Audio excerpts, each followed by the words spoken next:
Hello, everybody, and welcome to Good Morning Xbox. I'm your host, Axel1324. And I'm Cool Cat Terry. I'm Fastback 6768. Good morning. Good morning, and man, I hope everybody's all loved up as of yesterday.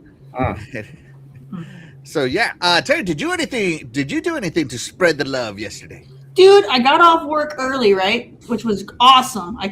So I went straight to the store, bought like the biggest steak I could afford, and the steaks are overpriced as heck these days. A steak? A steak! Dude, a steak. You said a steak. I'm like, it blew my mind when I went to the store and like a T-bone, just like a T-bone ranged from like $30 to $50. And I was like, are you kidding me, bro? I can go get him a whole steak dinner at a restaurant for that price. But anyways, so I got him a different kind of steak because that was too much. I wasn't going to spend $50 on one T-bone. So like I got him something else. I got him a steak. Came home and I cooked it up and I surprised him with steak. And what I got for Valentine's? Nothing. Nothing. You didn't do nothing. Nothing. Oh my God! So you got a steak and you got nothing. You got Can you fix my Yukon, please? Yeah, basically.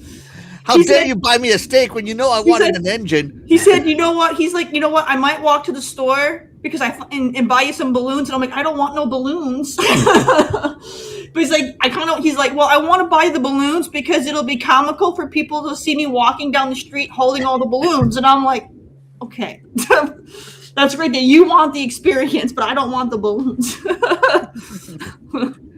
All right. But other than that, did you play any games? I did not. Oh, okay. So only steak. All right. Mm-hmm. I see. Fastback, what about you? Well, yesterday I got up early, went and got some breakfast, some Whataburger, and then got my daughter some tulips. So I put those in a vase, surprised her, put them in her room. I got my wife she has a little garden, so she's I'm always trying to find new type of flowers or whatever. So I don't ask me what type I bought her. I just knew she didn't have them, so she was surprised. So, you're like, that's a color I've never seen. That's the way we started off, and then of course, then my daughter. Then they had stuff to go do, so they left me. So they go, here, your Valentine's, you can stay home again. Nice.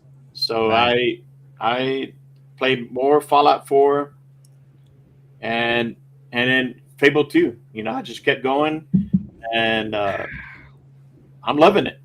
Nice. I'm like, man, why did I play this back then? So when I finally got to Albion or whatever the town is, once I started running around, kind of get to know the land a little bit, then I said, oh, you can have a job. So I went to the sword maker, the what do you call it? Blacksmith. So I went and picked up that job, and I just kept doing it until I got all 5 stars. Nice. So, my wife, they see me playing it because they saw me playing it throughout the week, just kind of different times. I'm just there trying to get the line, get the ball in the green line. So finished that, and then I made enough money and bought me several businesses and a couple of property. And so I'm like, okay, all right, let's go fight while I make some money. Yeah, that's really what it is. I've been enjoying that. You just described the Fable loop very, very successfully. And don't forget, you got to get different wives, and make sure you tell your wife you're getting wives. I haven't got there yet, but that would be funny. It's like, I don't know, should I try to do that in front of her? Oh my God! I can't do that on Valentine's Day. My wife is so cute and adorable, right? And she gives me reactions whenever I'm romancing someone on a video game. She gets so mad if the person doesn't look anything like her. She gets so upset. It's so funny. But even if they do look like her, she still gets upset. It's very funny, very cute. I love the rises I get out of my wife. Like I remember in Starfield, I was going to marry Sarah, and it was finally time for the ceremony. So I invited my wife to come and watch me play the video game. And all she saw was me getting married to Sarah, and her face and reactions were so funny. I love my wife. I love her. I do. And she brings joy to my life in ways she doesn't understand. Anyways, this week, of course, I've been playing Helldivers. We're taking Cyberstan. We're taking it back, getting rid of those stupid cyborgs that are there and those robots. And man, talk about talk about hard. Holy crap, man! Like normally when you're playing on Helldivers, you can clear all the bases in the map, and after you clear all the bases of the map, there'll only be like one or two patrols left on the map that you will randomly encounter and can easily kill. Right? On Cyberstan, it's like never-ending reinforcements, man. Even if you clear the map completely of every base, they still bring in dropship after dropship after dropship. Like the exiting Cyberstan is like calling down a freaking "Hey, I'm here" signal, and they're just sending everything they got at you. It's fun. It's turned out to be incredibly fun, incredibly challenging. Um, it's got some BS on it, but hey, you know what? That's Helldivers. So yeah, we're doing the Cyberstan campaign. I think where Helldivers is succeeding, where other live service games are failing, is that the updates feel like DLC. I'm just throwing it out there. Like they're updating this, and it feels like it's DLC, and you get to play the DLC. But if you want to play with the DLC weapons, then you got to pay for that. But with the weapons and the armor specifically made to help you with the DLC, if you want to play with those weapons, you got to pay up. Otherwise, though, everybody has access to the DLC, and I think that's a heck of a model.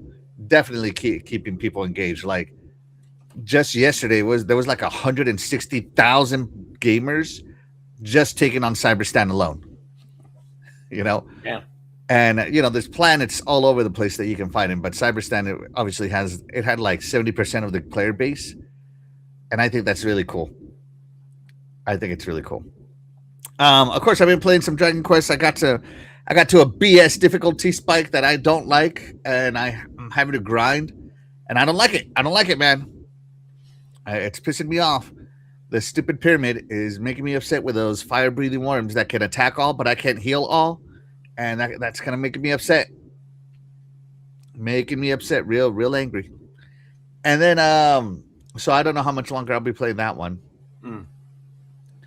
And then I saw a game that was really highly rated on Game Pass called 1000 Times Resist or 1000X Resist. And I started playing it, and it's like, okay, there's a lot of talking. Okay, go north. I don't have a compass. How do I know where north is? And I can't rotate the map. Okay, so I'm going to assume north is up. I was wrong. And so it's just a weird game. But then I go to look at reviews because, I only played it because it has very high reviews. And it turns out to be like this super story-based game. And everybody who plays it says that it's one of the best walking sim narrative games they've ever played. And when it has like over 15,000 recorded lines. And I'm just like, Jesus, man, I don't know if I want to play through a game where all I got to do is talk. But everybody says you got to play it. So I might give it more chance, but I usually don't play narrative games. I usually don't. Just throwing it out there. Anyways, chat, let us know what you've been playing. And yeah, for Valentine's Day, my wife and I don't celebrate Valentine's Day as we think it's way too expensive for what you get, right? Yeah. But we did watch movies. We watched, I asked my wife what she wanted to do, and she said, I want to watch movies. And we watched Don't Breathe 2 and Predator Badlands. Nice. 2 good movies. Yeah. I saw Predator Badlands at the movie theater. Yeah? What'd you think? I enjoyed it. Good action. It's kind of interesting to see the Predators from a different point of view, kind of a little bit deeper dive into their culture.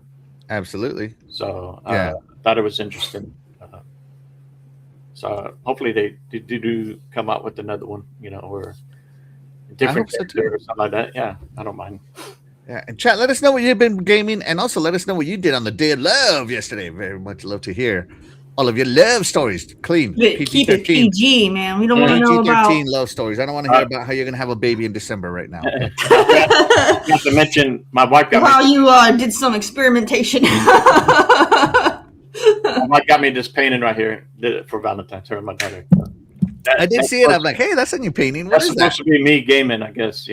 It's supposed to Oh, be there- you gaming. Hairy ape. Is he on a That's toilet? you. It looks like he's on a toilet. No, he's on the chair. He's on a chair. Yeah, he's You on sure? he's on a stone I'm chair. sure. You I see don't it? know the way he's hunched over. That's how That most just means men he's sit on the focused. throne, That just man. means he's focused, man. Ah, He let must me be move playing the a wrong Souls game. eye. See, he's on the chair. You can see his legs. And, yeah. Yeah, that just Yeah. means he's focused. Right. All right, let's check in with the chat. Shout out to Chael Walker. Thank you so much for being here. You're the real MVP. He says, I need to finish the replace demo. I need to get it started, man. I need to get it started. Doggy Dog 420 is in the chat. Thank you so much for being here. You're the real MVP. He says, good morning, everyone. Good morning, Doggy. Thank you so much for being here. Cross Faith Army. Thank you so much for being here. You're the real MVP. He says, Sim Sony is putting more games on PC sooner. Yeah. Following the trend. Follow the leader. Following the leader, as you know. Love Big B Money's in the house. Thank you so much for being here. You are the real MVP. And he says, who? Yeah. Let's see. Why So Serious is in the house. Thank you so much for being here. You are the real MVP. He says, hi, I'm back. So Welcome let's back. see. They keep asking who, what? I maybe I missed it. Sorry. Crazy Greek Dude is in the house. Thank you so much for being here. You are the real MVP. Appreciate you. He says, yo, what's up? All right, and I'm just reading names real quick. Reading names. So emotionally damning. Yeah. Who is this guy? What is going on? Are you I guys- think it was from when I was talking about how my husband didn't do anything for Valentine's. Oh, I think Either is what that that was. or why so serious? His avatar is a owl. is it now? Maybe that could be it too. I don't Oh, that could be it. Yeah. Okay. Love Big B Money's in the house. He says, I'm playing High on Life 2. A very amazing game. I bet. Oh yeah, I do want to play that. Why So Serious says the state of play is a complete dog mess. Let's see. If you're honest with yourself, Whataburger is just Burger King. How dare you? How dare you, Crazy Greek Dude? That is not true at all. I told him I definitely have to say that's not true because I can eat one, not the other. I mean, Whataburger, the quality and stuff has kind of gone downhill these past few years. I will say, admit that. But hell no, it's not like Burger King. I haven't had a Burger King in probably 10, 20 years. I don't know. I can't eat Burger King. Every time I've had Burger King, I've gotten food poisoning, so I just don't go there. No. I don't mind Burger Burger King, King, but no. Whataburger My is way husband better. loves Burger King, and he's always like, I can pick you up some Burger King. And I'm like, no, that stuff will kill me. Like, no. I saw a funny YouTube short. It's like, hey, what do you want for Valentine's Day? And the girl goes, a Birkin, right? Birkin. And the guy ends up she comes home and she has bags of Burger King everywhere. And she's like, what's this? Like, it's your Valentine's Day gift. I got you exactly what you wanted. Burger King. Oh, funny stuff. Let's see. Dunkin' Dogs played Dragon Quest 7 Reimagined. So good. Diablo 2 in Game Pass. So that's next. There you go. Doggy's going to play some Diablo 2. Cross Faith Army says, been playing Star Trek demo on PC. It's amazing, right? Hold on. Let me get my Star Trek Trekkiness going here. Hold on. Give me a minute. Terry. Calm down. Oh, I didn't even share my screens. And I thought I was ready. Boy, am I wrong. My gut. There you go. Yeah. You played that demo. Who wouldn't want to play that demo? Right, Terry? I'm sure she's not in the demo. Let's see. In Cyberstan, are you fighting the Red Army? Well, the primary color is red, and they're socialist. So yeah, probably.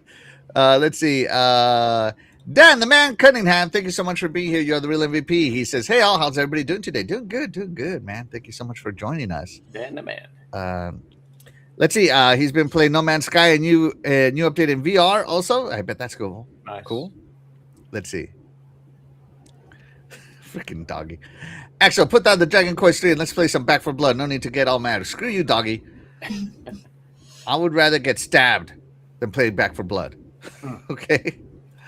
Predator Badlands is fire, right? I thought it was pretty good too. Let's see. You can get 1,000 times resist for $1 at key resellers because it was Humble Bundle game a year ago. I usually don't play $1 games on Game Pass. It feels like a waste when the service is $30. I just play games, man. I don't really care for anything like that. But yeah, I'll check it out. We see. Cyber Gunther is in the house. Thank you so much for being here. You're the real MVP. And for Valentine's Day, he said he worked. That's right. You make that money. You make that money. Let's see. Rachel's in the house. Thank you so much for being here. You're the real MVP. He says he's been playing the OG Forza Horizon. Nice. Yeah. Crossfaith Army says Burger King is the goat. Crazy Greek dude says I've had both. It's the same. It is not the same, bro. It is not. Nope. Happy Cloud Gamers in the house. Thank you so much for being here. You're the real MVP. Says hello, guys, watching the Olympic Games. Hey, that's good, man. That's good. Yeah, I'm watching the highlights. All throughout the weeks. Yeah. Let's see. Homemade burgers are the best. Nothing beats homemade. Burger King is trash. Get me some McDonald's instead from Rachie. No, that stuff is bad, man. No. I'd rather have McDonald's than Burger King, but I don't eat McDonald's either. I don't eat McDonald's either. That stuff's bad for you, man. McDonald's hurts my stomach and is overrated. I agree. That stuff's bad. If I'm gonna get fast food like that, I'm gonna go Wendy's. I'm not gonna get that trash. Mm-mm. You just gotta go to Burger King. Not all locations are equal. They really aren't. True. I mean, it depends on who's managing it and who's working it. They care. So right. I've had Burger King in different states. The results were the same. Shout out to Back from the Dead. Thank you so much for being here. You're the real MVP. Appreciate you, buddy. Let's see. Five Guys has the best burgers. Finished Final Fantasy VII Remake. Now High on Life 2. Love being married to a gamer. That's what we did yesterday. That's cool. Nice. Crazy. Nice. Five Guys is Simmons good, Gaming TV. There we go. Cray Simmons Gaming TV. Thank you. Yeah. We got a local place here called Burger Boy that's real good. To me, they remind me of the old school Whataburger. So the only thing I like from McDonald's is their breakfast sandwiches. That's it. They got so small and the price got so big. Why? I normally eat at home. Why do people eat at home? Like, why do you eat there? Let's see. Your breakfast says he can't wait to play Pragmata. Your little your breakfast burrito that they have is probably the size of like a little churro now. It's so small. The size of a what do you call those? Well, whatever. Yeah, churros fine. Yeah. It's so small. McDonald's is nasty. I agree. You gotta say Red Robin's is the worst burger spot. You know what? That's the last thing I ate before I got hospitalized. I don't mean food poisoning. I mean hospitalized for like a week. So I almost died. I think they closed the Red Robin's here. So Wendy's or Burger King. I do like me some Wendy's. Wendy's is the better option. Neither. You got an N7 fan right there. Yeah. Rachie says, I eat McDonald's twice a year because I'm out of options. What? Wow. Five Guy Burgers is gross. The best burger I've ever eaten has been from a place called Smash Burger, but I don't even think they exist anymore. Yeah, I don't think they do. There's other places that do it similar. Yeah. But... The breakfast taquito. Jack in the Box is better. Oh, my wife does love Jack in the Box. Jack in the Box has some good stuff, but man, their food is so greasy though. It's not dry. MVP of my life. Thank you so much for being here. You're the real MVP of my life. She says, agreed. Jack in the Box is better. The Mickey D sausage is weird. It's just sausage, man. It's more than just sausage. It's sausage oatmeal. I don't know what to call it. The mystery sausage. Mystery sausage. It's my sausage. Oh, your sausage? No, my, as in short for mystery. Let's see. The Wendy's baked potato. I used to work at Wendy's. Those are real potatoes, by the way. At least when I used to work. All right. Send it to all right, man. The guys are really going at it. Five Guys costs more than eating at a steakhouse. It really does. Five Guys is like $20. They do give you a lot of fries, though, right? Is that supposed to make up for it? They feel guilty. Screw that. Give me less fries and charge me $10. You know. Go to Chili's. Man, did you guys see their post on X? They burned all the fast food establishments, man. Chili's? Chili's did. They're like, why are you going to like McDonald's and paying $15 for a burger when you can come to Chili's and get a burger, a drink, and fries on the side for $10.99? Oh, dang. I was like, burn! I was like, wow. Also, and their burgers are much larger, too. They're much larger, so you're getting the value right there. Yeah, Chili's, man. Be Nice is in the house. Thank you so much for being here. You're the real MVP. Says, good morning. Coffee. croissant, Axel Terry Fastback, and bots. Yeah. Let's see. The fish sandwich is the only thing I get from McDonald's. There you go. Dude, Arby's has an amazing fish sandwich. Their King's Hawaiian fish sandwiches, so good. Yeah. I So agree good. with Richie here. You can get 20 pounds of potatoes for $2 to $3, right? Right? Yeah. Yeah. Yeah, and Chili's is not bad. Oh, I saw this joke, right? All right, Terry, tell me if this is true. Okay. How long you been married, Terry? Too long. Okay, let's go with that. All right, too long. The guy said that girls, if your guy takes you to Chili's, that means he's a good guy. And the reason he brought out is because all these girls, they want to be taken out on Valentine's Day and treated really well and all this stuff. All these, they want to go to these fancy restaurants. And it's like, good guys are too busy working, giving you a good life to know where to take girls out for dinner. You know who knows where all these places are? Players know where all these good places are. Good, loyal, hardworking men only know, like, where do you want to go? I don't know, Chili's? So is that true, Terry? Do good guys not know good restaurants? I would say all reasonable people know this. I feel like it's not the men aren't the problem. Women are the problem. A lot of these women are too full of themselves. You keep seeing all these posts about how they're like, if a guy takes me to Cheesecake Factory or Applebee's, he's not. It's like, get out of here. You're too full of yourself. Yeah, he's not a good guy. Yeah, exactly. It's like, they expect, to be wined and dined on the first date. And most of these women are trifling. They just want the free meal. They're never going to see these guys again. And the men know that. So why should you go all out for these trifling women? No, these women are the problem. I can't stand those kind of women. No. All right. Dude, the question was, are they good guys? They're good guys. But you know what? But my husband used to treat me to McDonald's because when we started dating, we were in college, so we were broke, okay? And he would go and buy me McDonald's, and that was, to me, that was him going above and beyond because we were broke college kids. So, I mean, women today have their standards are way too high. They got to come down. They got to get knocked. You know what the first meal my wife and I shared was? A tuna sandwich. There you go. See? Tuna sandwich. That's when it's true love, right there. Simple. You got to keep it simple. True love right there. My wife. Okay. Words of advice to all the men out there. I'm sure you guys already know this because of all these trifling women out there. But if the woman isn't going to go on a cheap date with you when you're at your worst, she doesn't deserve you at your best when you can afford to take her to someplace good. She don't deserve you. So those women need to stay single. They ain't worth it. Yeah, I was lucky. My wife, she's like, don't go all out, flowers and all that. Go out to eat. When trying to, everybody's out to eat at the same time. It's like. So our tradition, she would just do it like a chicken piccata meal. So for Valentine's Day. So we've kind of stuck with that. So nice. Yeah, that's good. Or you have these women that are like, Terry. So if your husband takes you to McDonald's, is that love? Yeah. I mean, I'm not high maintenance either. Burger King. If he takes you to Burger King, is that love? God, no, because he knows that I get sick from it every time. That's not love. That's me. No, he wants insurance money if he takes me to Burger King. He wants insurance money. No, but no, you see these women too. They're like, I can't do coffee dates for the first date, and I'm like, you don't even know each other. Why should he go and spend over $100 on the first date for you, and there might not be a second date, I think everybody should go on a cheap coffee date or something like that for the first date. To see if you guys get, see if your personalities go together before you start investing in each other. Mm-hmm. Let's see. Let's catch up with the chat. Let's see. My beautiful wife, she loves her Chili's. Not bad at all. I love Chili's too. But we both love Arby's. Yeah, Arby's is our favorite right now.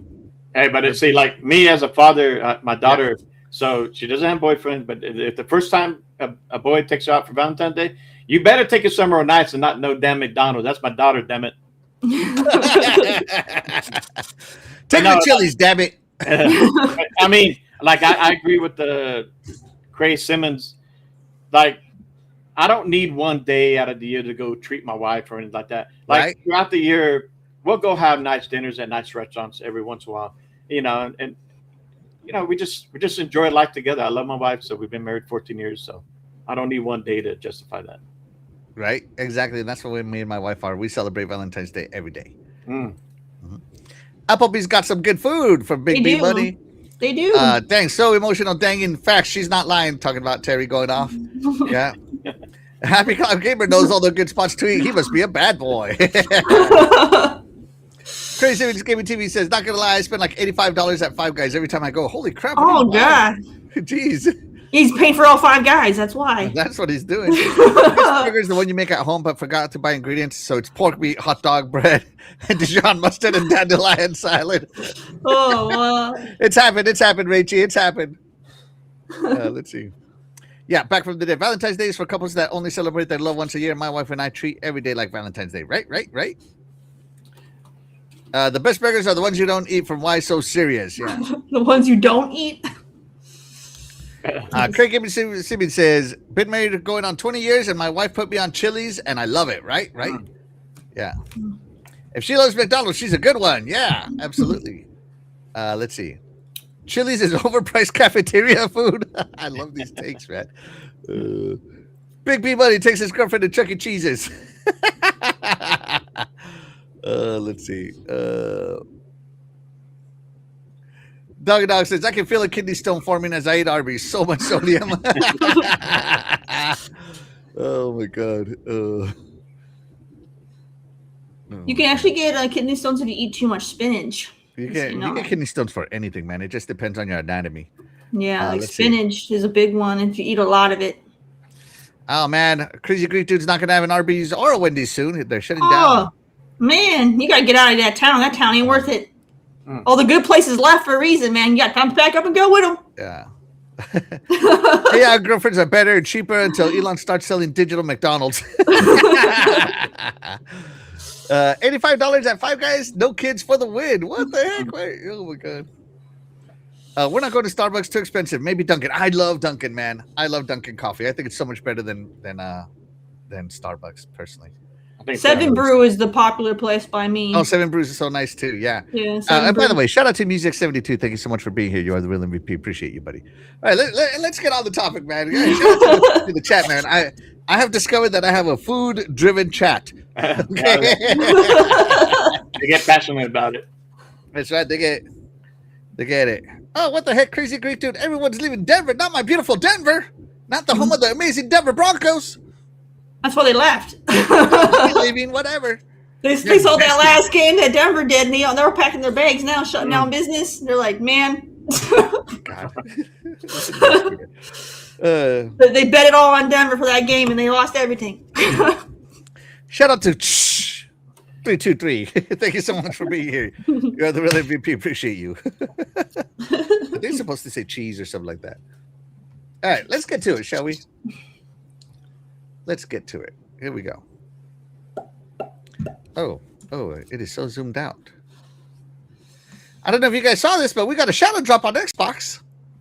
World's End Shadow Club drops on Xbox One and Xbox Series X and S. After 5 years of waiting, World's End Club just got a surprise Xbox release, which is brilliant if you're a fan of Danganronpa or Zero Escape. So we're going to go to our Danganronpa expert. Terry, take it away. I'm not an expert other than it's lit. Look, that game is all reading. So, yeah, that's what this game is too. So it's I mean, if you like to read, I mean, I like to read, but if I'm going to read, I'd rather read a book than a video game. I play video games to play. So it's not for me. Look, she's running. No, this is just reading. Let's see. So this is a surprise drop. So this one came out 5 years after it's already been on everywhere else. Is that really considered a shadow drop? I mean, if it's didn't have a release window and it just popped up, then yeah. But this, I mean, it already released somewhere else. Would this be considered a shadow drop, even if it already released somewhere else? I still say it's a shadow drop because even when they release on other platforms, they still advertise. So if they didn't advertise, it's still a shadow drop. All right. So to tell you that's a shadow drop. Fastback, what about you, buddy? Is this considered a shadow drop in your book? Yeah. Since they didn't give any forewarning about it or anything like that, then they just dropped it and like, here you go. That's shadow drop. That's shadow drop. All right. And by the way, this is a novel story style, narrative driven style game with puzzles. and that's all it is. Okay, so Oh my god! So it's the second time you showed that scene. Go back to the bike, the overly tandem bike. You realize that everybody's pedaling except for the one guy that needs to be pedaling isn't this pedaling. guy really? Yeah, he's the only one not freaking pedaling, man. Look at him. Oh my god, you're right. What is lazy? Dude. All right, so Everyone's I don't know what working this so game's hard. about personally. It's not my kind of game. Like I said, I'm not a narrative story guy, but just letting you guys know it happened. It happened. There's a quick announcement, real quick. Shout out to Lost Boomer. Thank you so much for being here. You are the real MVP. Appreciate you. I was Xbox. I'd Shadow Drop Dead too. I ain't playing that. Too embarrassing to announce that one. Sorry. I see. The problem with Danganronpa games is that the story is set in stone, no different paths. Hey, you know, it's good to know. Good to know, in my opinion. But yeah, let's see. Move along. Craig Simmons Gaming TV says, make it a pot roast right now. It'll be ready in 5 hours. We might get done talking about food in 5 hours from now. I don't know what I started. All right, moving on to the next announcement. That's not really big. We got an update regarding Jurassic Park Classic Games Collection. Right? So this is coming from, this was announced on February 11th, so 4 days ago. It says, we wanted to give you an early heads up that the Jurassic Park Classic Games Collection will no longer be available for purchase on digital storefronts after March 31st.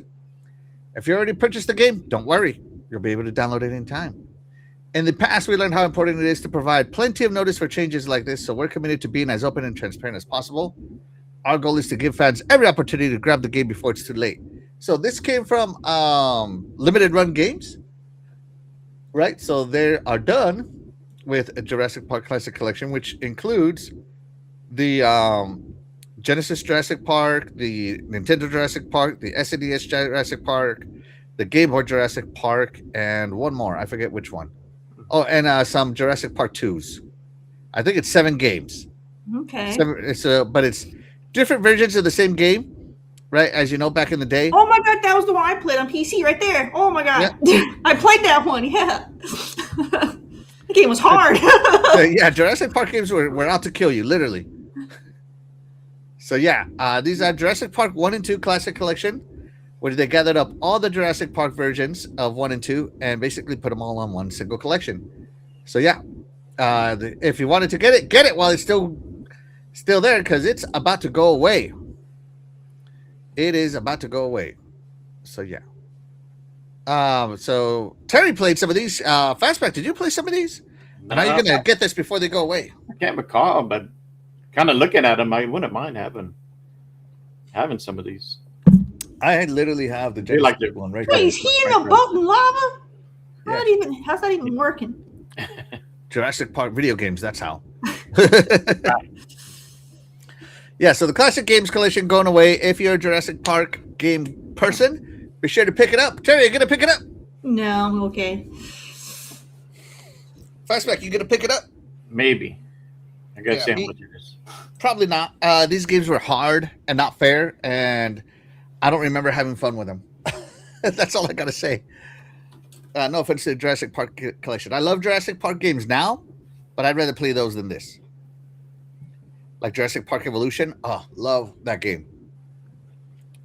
Yeah. And the Jurassic Park VR game. Oh, love that game. But these old games, nope. Hard pass.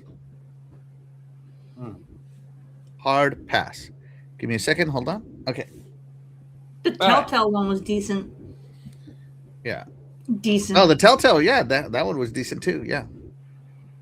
So there you go, everybody. Be sure to pick it up from Limited Run Games. If you got until March 31st, I think. Yes. Absolutely. All right, let's get into some better gaming news. So sorry about the bad news, everybody, but news is news. So let's see. So we got three Game Pass games announced for March already. Do we want to talk about them real quick, Fastback? Let's talk about it. Yeah. Let's talk about it. So first is the one I'm definitely going to play, and that is Planet of Lana 2, Children of the Leaf. That one has officially been announced for March already. So this one is projected to launch. Let me get the date. March 5th. Can't wait. March 5th. So beginning of the month, you get to start off the March Wave 1 with Planet of Lana 2. Terry, you going to play this bad boy? I don't know. I mean, it looks cool, but I don't know. It's not really. I don't really get into playing that kind of stuff very often. I'm mostly just strictly co-op. I don't really get it. I don't really play too much single player stuff anymore. But it does look cool. I see. I think Planet of Lana 2 is going to be. Don't forget your companion movie, your cat-like companion movie. Yeah. Fastback, did you play the OG Planet of Lana? No, you didn't play this one. Definitely. No, I played it, beat it. So definitely looking forward to this. Dude, the Planet of Lana was gorgeous. That's all I got to say. Yeah. It was amazing. I usually don't go for these low poly games, but holy cow, that one impressed. And this one's looking to be even better. Even better. I've always liked these type of games ever since I played. I think it was Another World. I played on the Sega. Yeah. Back in '93 or something like that. So, yeah, I love these type of games because I like the challenge of trying to get through areas. There's some puzzles you got to solve and stuff like that. Planet of Lana is a puzzle platformer. Yeah, it is. That's what it is. And yeah, I cannot wait to get my hands on this bad boy. And look at that. I mean, it's going to come into the Xbox One. So they are making this game. No, yeah, Game Pass day one. Let's go. Game Pass day one. Yep. Game Pass day one. March 5th. Are you ready for the second game announced for March here? Oh, hold on. The chat is all about Planet of Lana.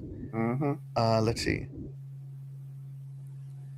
Rachie says, where's the Jurassic Adventure game that got announced years ago? I have no idea. I didn't even know it was announced. Dog says the collection has sound issues and probably won't get fixed either now. Yeah, so Doggy has the collection apparently. So there you go. My buddy Doggy, old school gamer for sure. Rachie says, Planet of Lana 2 already has the demo, so can already start it. Chael Walker says, I'm playing Planet of Lana 2. Rachie says, Planet of Lana is amazing. Yes, it is an incredible game. Up next is a game I have been waiting for years. I usually don't go for pixel art, Terry, but this one's got me. None other than Replaced. Launching March 12th. Coming day one on Game Pass.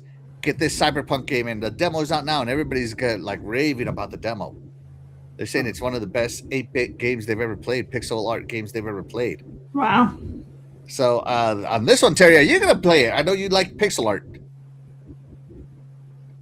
It's again, it's single player, so it's like it's tough. I mean, it's always possible that I might get in a mood where I'll do it, but again, I'm pretty much exclusive to co-op games. Yeah. Okay. Well, I've been waiting for this game forever because it looks awesome. Fastback, what about you? You're gonna play this cyberpunk thriller set in 1980s? Oh yeah, definitely. I remember when I first saw this, I really was intrigued, and plus I like this style of games. The cyberpunk and all that. And I was trying to remember, there was another game similar to this called something in the night or something like that was also like a cyberpunk, and I haven't heard nothing about that. So I'm kind of glad that this one's coming up. Yeah. I mean, look at the combat. It looks cool with the camera movement. It does. If they can nail that combat, it's going to be pretty epic. Open the music and stuff like that. Oh, man. Also matches, I hope it's awesome. Yeah. I hope it's awesome. It looks like it's going to be awesome, but we'll have to see. Mm-hmm. We'll have to wait and see. I mean, look at these cars. They look cool. Terry, when are you going to make a car with 2 back wheels like that? That would be something. Jeez, man, it looks like this game went from like small budget to big budget suddenly. It was announced years ago. And it was supposed to launch like 2 or 3 years ago. I think so, yeah. Wow. And then it just got pushed back. March 12th, 2026. All Got right. the official date. And Xbox. There you go. Replaced. I'm very much looking forward to it. And actually I found out you play as an AI in this game. Really? Yeah, you did play an AI named Reach. And you took over a human's body against its will. So very much like Cyberpunk where, what was his name? John? Yeah. Yeah, Johnny Storm or something like that. Oh, Can't- Johnny, it's not Johnny Storm. What was his name? What was Keanu Reeves' name character? Where Keanu was taking over your body? Yeah. Mhm. So yeah, you Raymond! AI taking over a human body. Interesting, right? So yeah, that one's gonna be something. Let's see. Crazy Greek Dude says, I got to check out Planet of Lana. I never played it. You should, man. It's great. What's the other 8-bit style game that was supposed to come out years ago? The Last Night? And last night. Yeah. I think it came out, no? Yeah, didn't that one get canceled?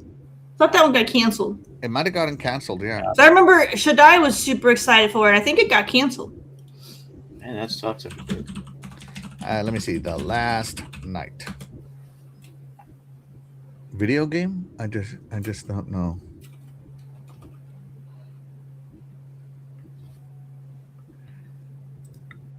Yeah. It's a pixel art game.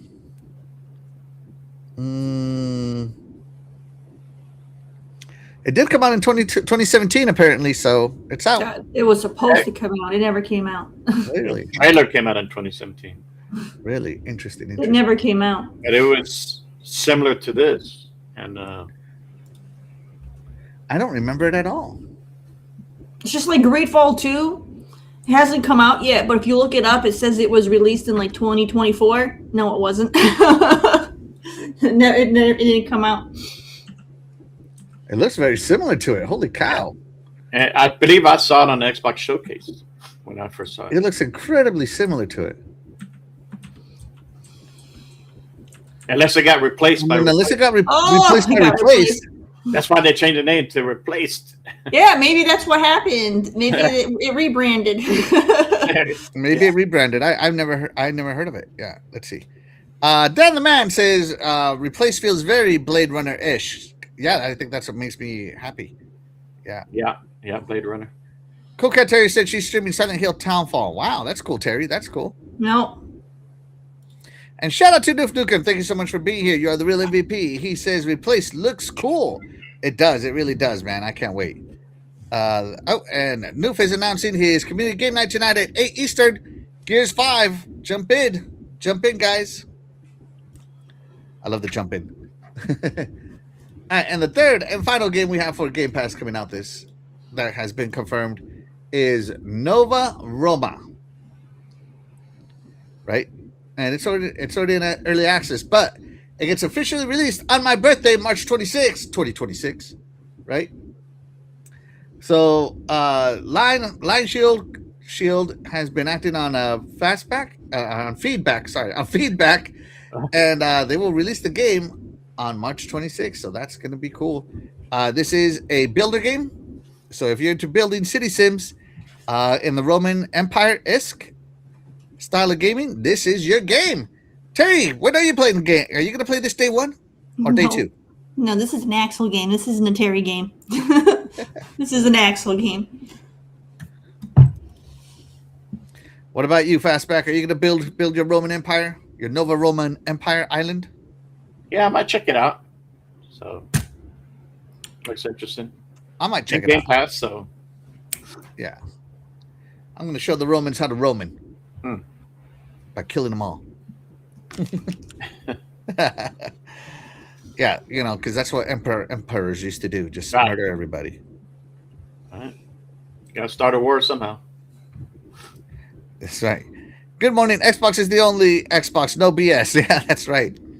So there you go, guys. Just quick announcements on some games coming to Game Pass that have been announced.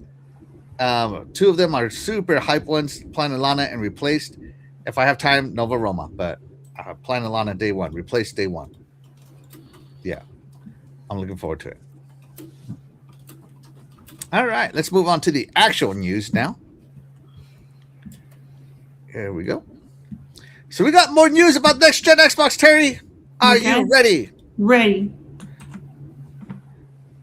All right, so let me close all these windows so I can free up some RAM real quick. Here, gotta free up RAM. There we go. All right, so we already talked about that stuff, but according to other folks, Xbox will be running all Xbox games, which is great. but it's also going to run Windows 11 titles or even be used as a streaming PC, coding station, music production studio, or whatever else. But it's still supposed to be a console-like experience for optimized TV. So that basically Xbox is turning into more PC-like, as we already knew, right? Right. Mm-hmm. So we'll see what that means. Now, it says that he also said that Microsoft is pushing for a more premium experience with its next console, which will be the baseline quintessential Xbox experience for the platform.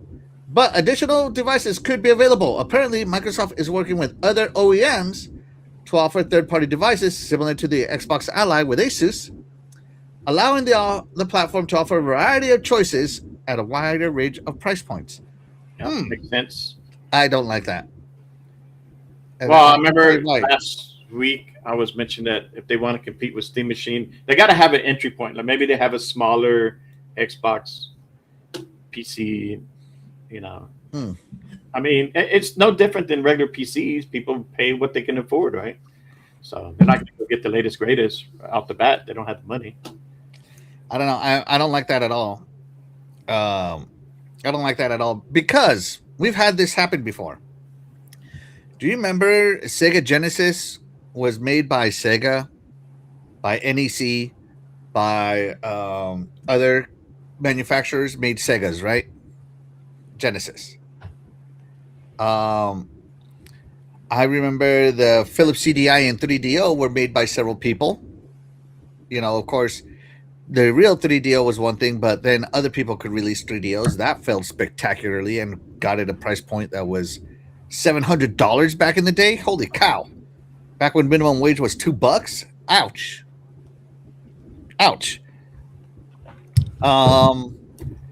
I don't know. I had, as a survivor of the 90s console wars, right? I have yet to see anybody who has taken not only can we make this console, but anybody else can approach, succeed. I don't think there's a single there's a single party out there, first party, third party, whatever, that has succeeded in that space. What do you think, Terry? I mean, surely you know what I'm talking about, right?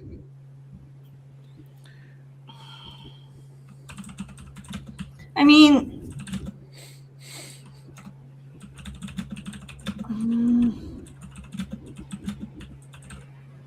I feel like anything's possible. So going back to like the 90s to now, the gaming environment has evolved a lot since then. Mm-hmm. There's a lot more investors now and stuff like that, where I feel like it could be successful. You know what I mean? I don't know, but we'd have to see what comes with it. But I don't know. I feel like it's possible. I mean, I don't know. I mean, I feel like everything nowadays is made out of house. Yeah, but I mean, you got to control the hardware, though. I don't know. It's just it's with the way everything is built these days, regardless of what industry you're in. Nobody really controls anything. It's just everybody is outsourced for every little aspect of something, So it's kind of the norm. So to have a console do the same thing would be no different. I don't know. So, just giving you a history lesson here. I did pull up an article here, so I'm just going to read the bullet points here. Sony's late era hardware collapse. Sega's had late era hardware collapse. Sega Saturn and Dreamcast both relied on multiple OEM manufacturing partners, creating inconsistent hardware quality and ballooning cost. Right? 3DO's infamous failure. Panasonic, Goldstar, and Sanyo all made 3DO units. None succeeded because the platform had no anchor or device to unify brand message. The Philips CDI was the same, so I am mentioning all these, right? All right, so I am right. Okay. So basically, when a console brand loses tight control over hardware, the ecosystem becomes fragmented and consumers get confused. I agree. You can have a lot of fragmentation with this approach. and fragmentation is difficult to get over. I mean, look at like let's just take our phone, Android phones, right? Anybody can make an Android phone, right? Google, Samsung are the two success stories, but what happened to LG? What happened to Sony? What happened to I mean, Panasonic used to make phones. I mean, what happened? Motorola got bought out, and they're basically dead. I know they're still there, but let's just be honest, they're dead. um, you got all these brands that anybody can make an Android phone, but there's only two successful brands, and that's Pixel, Google's in-house, and Samsung, right? And I think that's the approach they're trying to go through, and I don't like it, man. I don't like it. I don't. A lot of those other, it depends on where you're from, though, because like if you go to Asia, their number one company isn't going to be Google or even Samsung's big in Asia, but Hisense is bigger than Asia. So it just depends on their marketing. So like it makes sense that like in America, when you think about phones, they're going to think about iPhone's number one, but then again, that's an American company, so they're going to have biggest marketing within America. So it just makes sense. Doesn't mean all these other phone companies or these other hardware companies are still making phones. They are. You can still buy Nokias. Okay, Nokia used to be the number one back in the day. You can still buy Nokias. It's just they don't have the marketing rights that Samsung and Apple have. That's the only difference.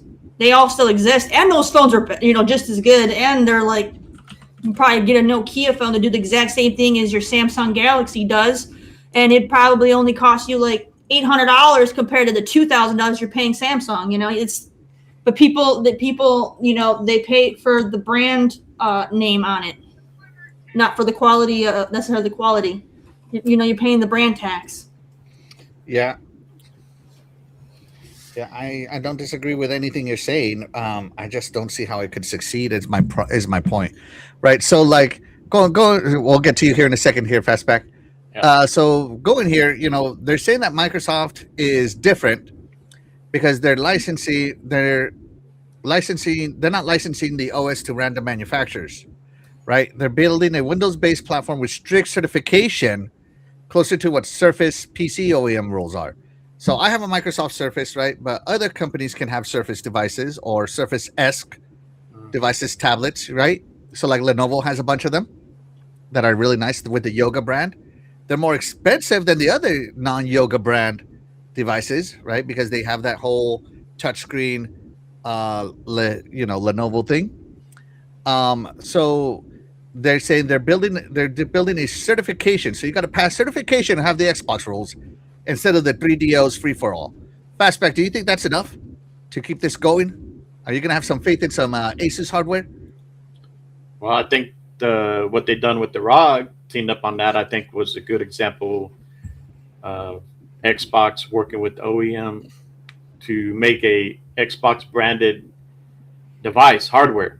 So I think this is successful. Mm-hmm. If they could do that again and have, which I think they're going to have like a handheld PC version instead of handheld, but they'll have a smaller, maybe like I said, to compete with the Steam Machine, right? So you got that next level, a little bit more, but cheaper than normal PCs where people have ease of gaming, hook it up to their TV or whatever. And then small deal, take up too much space.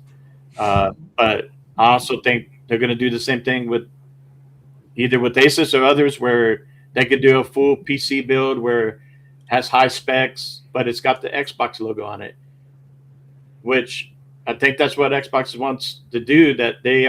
I think they are keeping control compared to how Sega did it. Xbox is saying, this is an Xbox, this is an Xbox. No matter who they team up with, their message is always, this is an Xbox. Mm-hmm.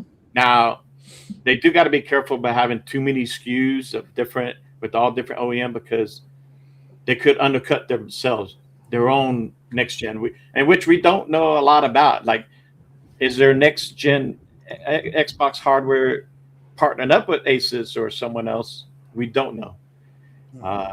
I mean, they team up with AMD, which they have for years, right? Right. For the core, the heart of the console, which is where they need those OEM, those people who know how to manufacture hardware. Xbox needs that, right? And Xbox will provide the engineering, the software, and all that stuff to help create a good, powerful, all around console, machine, or whatever. So I think that's what they're just trying to expand in different markets of the gaming community. So we'll see. We'll see what the next announcement is, next hardware. I mean, there's rumble of they're going to announce something this year, whether it's a tease for the next gen or maybe another team up with Asus or whatever. So we'll see. Absolutely, we'll definitely see. I don't think this is all bad. So I see Xbox's strategy. So like I was talking about Android fragmentation, and that is a real concern, right? So like my official Xbox might get Xbox update. Let's just say Xbox Next update 2.0, right? Whereas my Asus Xbox is going to have to go through a certification to even know if it can update to Xbox certification 2.0, right? So this Xbox might not be the same update as this Xbox, which might create fragmentation, which means now me and my friend might not be able to play together because we're running different OSs, different versions of the OS, and they're not talking to each other well. It could create some fragmentation, some gaming fragmentation, right? And to me, I think that's a big hurdle. So if they say, hey, this is the minimum it has to be, right? I think it'd be good. But so that's a negative, in my opinion. And in my opinion, that's a huge negative. But on the positive side, right, Android, because it's an open OS and anybody can put it on whatever device they want. They dominate the world market with 75% of the world market runs on Android. Yep. With the US being the exception, where like 60% are iPhones, but the rest 40% are Android. Whereas in Asia, it's like 90% Android. So I could see Xbox just trying to open their footprint to be more Android-like and being the go-to gaming OS, which I totally support. So there are both pros and cons to this approach, everybody. You got the pro side of like, hey, now more people are going to make more devices. You know, maybe I want a Asus with Armory Crate skin Xbox. I'm just using Armory Crate as an example, right? Yeah. Or maybe I want a Razer with Razer skin Xbox with all the Razer software on there. You know, maybe that's what I like, right? Because, you know, that's the real big difference on Android users. Like Pixel is pure Android. You know, it's the unskinned, pure Android experience, right, Terry? Whereas my Samsung runs Samsung's One UI on top of Android, right? So I got my Samsung skin because I like the Samsung stuff. So it could really attract different buyers to it. And I guess these manufacturers will find out if they make Xboxes, which skin is the preferred Xbox skin, right? If some people are attracted to that. And so, yeah, this is a big change. I don't know if it's going to play out personally. Historically, it hasn't played out well, and it is a huge gamble. I love that Xbox is taking risk, but I mean, wow, talk about a gamble, in my opinion. Yeah, but Sega did not have Microsoft. Sega did not have Microsoft money. They also, you know, and Microsoft. Hopefully, Microsoft learned from all the errors that Sega did. Yeah, should, you know. So we'll see. But if anybody could do it, Microsoft can, and they kind of been doing that so far. Yeah. I mean, like Che Walker said, you got all kinds of different PCs, and I mean, I haven't heard. Are we having problems with people gaming together and from Xbox console to PC, and now you got the ROG, you know? Right. Yeah, and hopefully they've learned to manage that. Yeah. Yeah, hopefully they've learned to manage that. Yeah, absolutely, Chet Walker. Absolutely. And hey, thank you so much for including the chat, Fastback. I appreciate it. Yes, sir. Let's see. These third-party systems will reportedly use AMD's new Xbox system on chip, which is known internally as Magnus, according to Corden. Microsoft first announced its plan to create next-gen hardware with AMD chips back in 2025, where we covered that, revealing that devices will be enhanced with the power of AI for improved visual quality. So they are saying that if you want to be an Xbox, you got to use this chipset. So they are at least controlling that part of the hardware, which is great, which hopefully leads to less fragmentation. That's the start, right? So they Yeah. all have that same capability, no matter the OEM, no matter the hardware. Mm-hmm. Yeah. And this is going to be an Ally X. What about us regular Ally users? Let's see. So thankfully, Xbox hasn't committed to a launch date, as I don't think they shouldn't. I think they just need to launch when ready. Yeah. And that's what I think, right? So that was the new Xbox Next Gen news that basically Xbox might start to fragment out, and hopefully they can control the fragmentation in positive way. In a positive way. Let me check in with the chat real quick. Let's see. Hold on. Dave Reezy's in the house. Thank you so much for being here. You are the real MVP. Appreciate you. He says, morning, Axel Terry and Fastback in chat. Good morning. Thank you so much. Look at all the MVPs in here. Absolutely, Dave Reezy. Take a look at them. Take it all in. Take it all in. These guys are all MVPs. They're amazing. Let's see. Chris Simmons says, the next Xbox is all I need. Xbox games. The very few PlayStation games, Steam, Epic Games, all in one place. Hashtag no PS6 needed. Saves me money. Absolutely, man. We're all about the money now. In this economy, it is all about the money. Sappho, shout out to you. Thank you so much for being here. You're the real MVP. Says, if Samsung makes an Xbox, that's an instant buy for me. It might be for me too, man. I am a huge Samsung stan. I like Samsungs. They get hardware. I mean, their TV is an Xbox pretty much, so. Yeah, the TV. I like their phones. I mean, I like their headphones, but my Samsung headphones are really nice. So yeah, absolutely. I can't describe. Craig Simmons says, PlayStation is cooked. TCL is going to take over. Is dead. They are dead for gaming. I haven't turned mine on since Stellar Blade. I let my PS Plus go. No need for that crap. There you go. There you go, man. Let's see. But if Xbox rolls out an $800 console, but Asus can make that same console and sell it for $500, how is that not a good thing? Good morning, Fastback. So right now, the Google Pixel...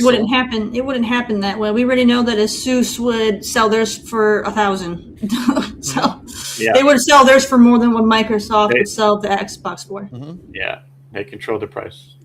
And plus, we know that the Google Pixel is more affordable than the Samsung Galaxy S line, right? The Google Pixel Pro, with the almost the exact same features as Samsung, hardware based, is cheaper than the Samsung one. Because, Samsung has to pay that licensing fee. Google doesn't have to pay that. They are the license. I am the law. Let's see. Will I be able to go to Micro Center and build an Xbox? I don't think it's going to be like that at all. Yeah, no. I don't think so. Let's see. The exemption on chips, they are going for that. Hopefully they do get it, right? Windows 12 Home Professional or gaming versions, right? That'd be cool. Music 72 says, the official part makes me say no. Makes it seem like a knockoff that Xbox has nothing to do with. I mean, licensing out your brand is difficult. Trust me. Let's see. My Xbox Series X is not in use. I played on GeForce Now, TV, phone, laptop, on same xCloud. So I see more and more do the same. Yeah, a lot of people, the future is coming whether we want it or not. Hey, the less you own, the more they own you. Right? But that's not to say it's a terrible experience. It's just changing the ownership scheme, right? Whatever works for you, how you want to game. Whatever works for you. Yeah. So, but Terry, we asked the chat, are they okay with this? All right. So, would you trust an Xbox made by Asus, Lenovo, or MSI if it wasn't the official flagship? All right. 54% maybe, depends on the price. 33% yes, Asus is premium, and 13% no, Xbox hardware only. So price is the driving factor, as we always know. Yep. Right? Hey, Xbox gamers are good, frugal gamers. That's the way it goes. That's the way it goes. All right. Anybody got anything else to say about this? Negative. Nope. I don't know if you saw Terry moving the show along, But Diablo 2 Reign of the Warlock is available today on Game Pass. Diablo 2 finally came to Game Pass. Aren't you so excited? Terry, you better show me some hype. Actually not, because I never played Diablo 2. I started with 3. I loved 3. I loved 3. Then 4 came out, and it was a pile of disappointment. 4 was so good. I like 4 so much. I didn't like how 4 made it. 4, they really made it hard to play with friends. Like, if you so much as did one thing without your friend, the whole game is no longer playable. To me, why would they take a game that's always been made to where you could have players just kind of jumping at a whim, and then make it to where now you can't even stay in sync with your own friends when you want to play? Like, no, screw them. That game is trash. So no. But I mean, I've never played 2, but I mean, you know, maybe I'll have a reason to go and play 2. It's got to be better than flipping 4. So just so you know, right?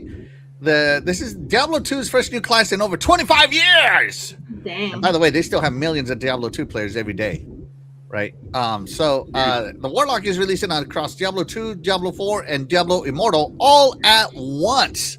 Nice. Okay. Fastback, which Diablo are you going to play the Warlock as? And are you excited that Diablo 2 is now on Game Pass, baby? I might try it on Diablo 2. I mean, I started off with 3 like Terry. 4 is okay, but I might just jump into 2. Yeah, I think I'd rather try 2 than, you know, I've given up on 4. Oh, I want to love 4, but until they make it to where I can play it on a whim with my friend, and if my friend decides to go and play without me, we can still play and I can play catch up. I ain't touching it ever again unless they fix that. I have no idea what your problem is, because literally everything you talked about is already fixed.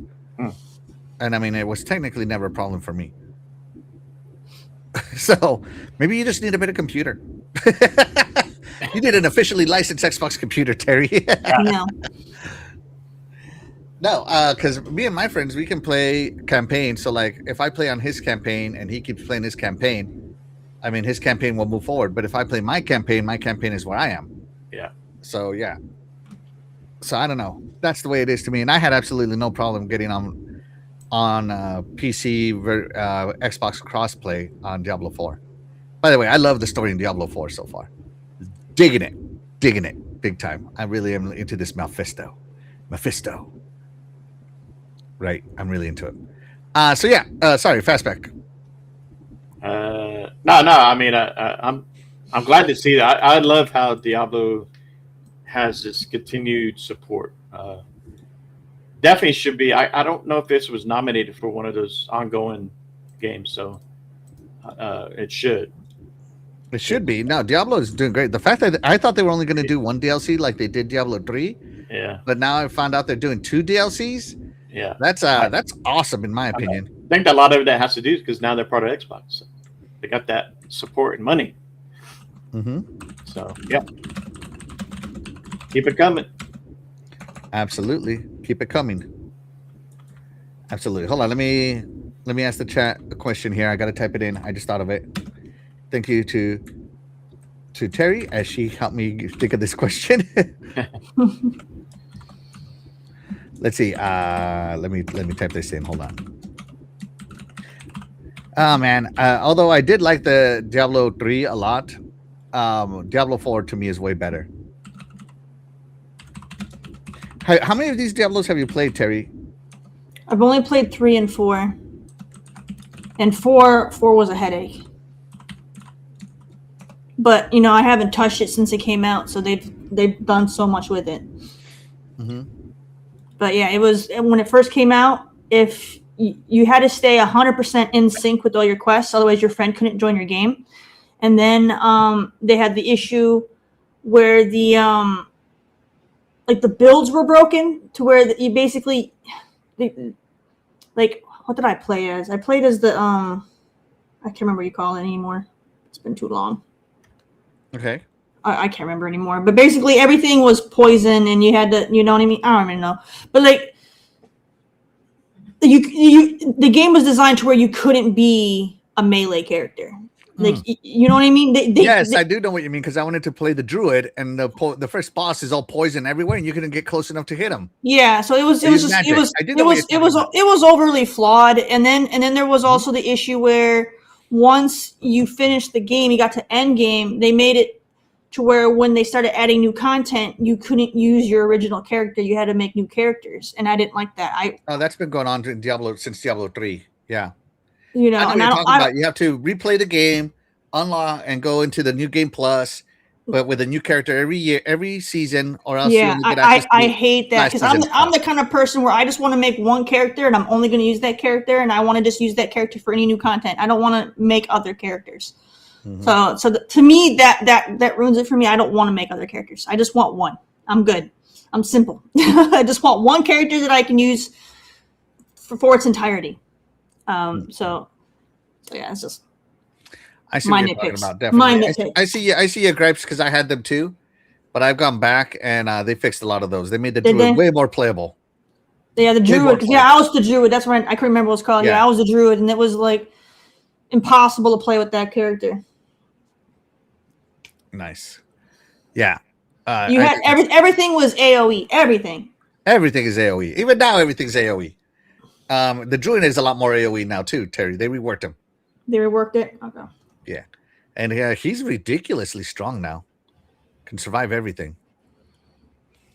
What about you, Fastback? Where are you gonna play as the warlock? Oh, Fastback is out. Okay. Me, I'm definitely gonna do Diablo 4. That's my go-to Diablo right now. As much as I love Diablo 2, and I love that it's come to Game Pass, I might do a playthrough of it just to unlock some achievements. But for end game content and all that good stuff, I'm sticking to Diablo 4, man. I know that the Lord of Hatred DLC is coming, and I cannot wait to play that one. And I cannot wait to experience it, man. It's I love the fact that they're continuing with new characters and new DLCs. It just keeps me back in my poor controller, man. Because when I'm playing Diablo, right, you got to set off your combos, and I'm just over there like every button that can be pushed at the same time. My poor controller, man. If I was playing Diablo on my keyboard, all you would hear is like seriously, like it is a button spamming game, and I love it because you got to get those combos off. You got to get those combos off, for max damage. I made a glass cannon. What do you call it? Necromancer on Diablo 4? I could kill bosses in like 3 seconds or less, right? But if a freaking demon breathed on me, like I'm not even saying attacked me, like if they had like an AOE aura on them, like an AOE aura doesn't do a lot of damage per second. Like if they even breathed on me, I went I went full glass cannon, and it was hilarious because you would see me run away, and they're like, "We need your damage." I'm like, "I need to live. I need a bodyguard." It was so funny, man. And they're like, "Well, what are your skeletons for if they're not your bodyguard? They're stupid." Oh, it was so funny, man. I don't know. I enjoy that kind of chaos. Fastback, where are you gonna play the warlock? Diablo 2, Diablo Immortal, or Diablo 4? I'm gonna do 4 and 2. All right, 4 and 2. I never played Diablo Immortal on mobile, but now I'm very interested in it. I heard it was pretty good. That's what I heard. But I will probably do it on my ROG. So. Oh yeah, definitely. Yeah. Put that bad boy on your ROG. Great on there. Yeah. Is Diablo ROG a ROG game? I thought it was. I don't know if it is or isn't. I don't know. Let me see. I don't know if you can play Diablo 2 or Diablo 4. Let's see. Diablo. Let's go with 4 because if I can play on my ROG, that'd be epic. I've never thought about playing Diablo 4 on my ROG. I thought they did come out and say it was handheld. Not especially being under.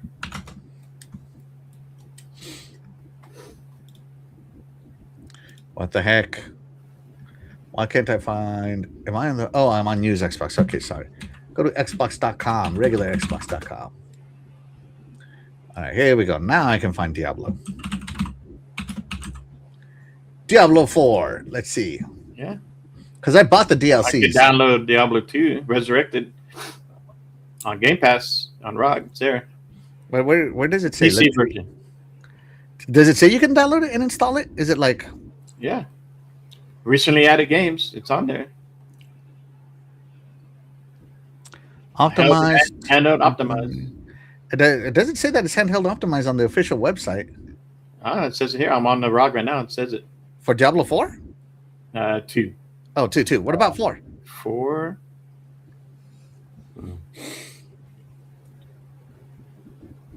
Yeah.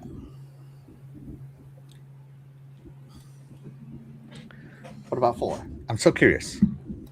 While Fastback is looking that up, let me catch up with the chat real quick. Let's see. Okay. Yeah. Diablo 4 PC included with Game Pass. Is it a handheld optimized? Hold on. You know where to scroll. Hold on. Yeah. It is. Wow. Yeah. That's cool. I might play that right there. Let's see. Why so serious? So he says, no, we don't want a Temu Xbox. Hey, that's all you get it for, as long as you still get those Xbox games. Right. Wasn't Diablo 4 part of their demo though when they announced the ROG Ally? No. Weren't they playing it on? No. No, I don't know. I thought they were at Gamescom. I could have sworn they were so. at Gamescom. They were doing it. Yeah. I don't remember seeing anything about that. Chet Walker says Diablo 4 is where I play. Me too.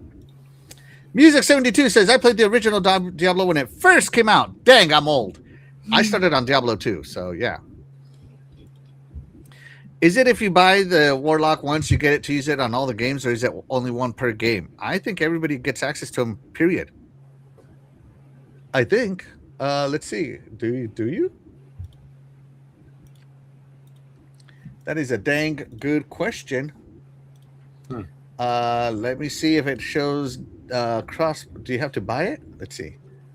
Who's the Warlock? How the Warlock plays. A celebration across all the Diablo.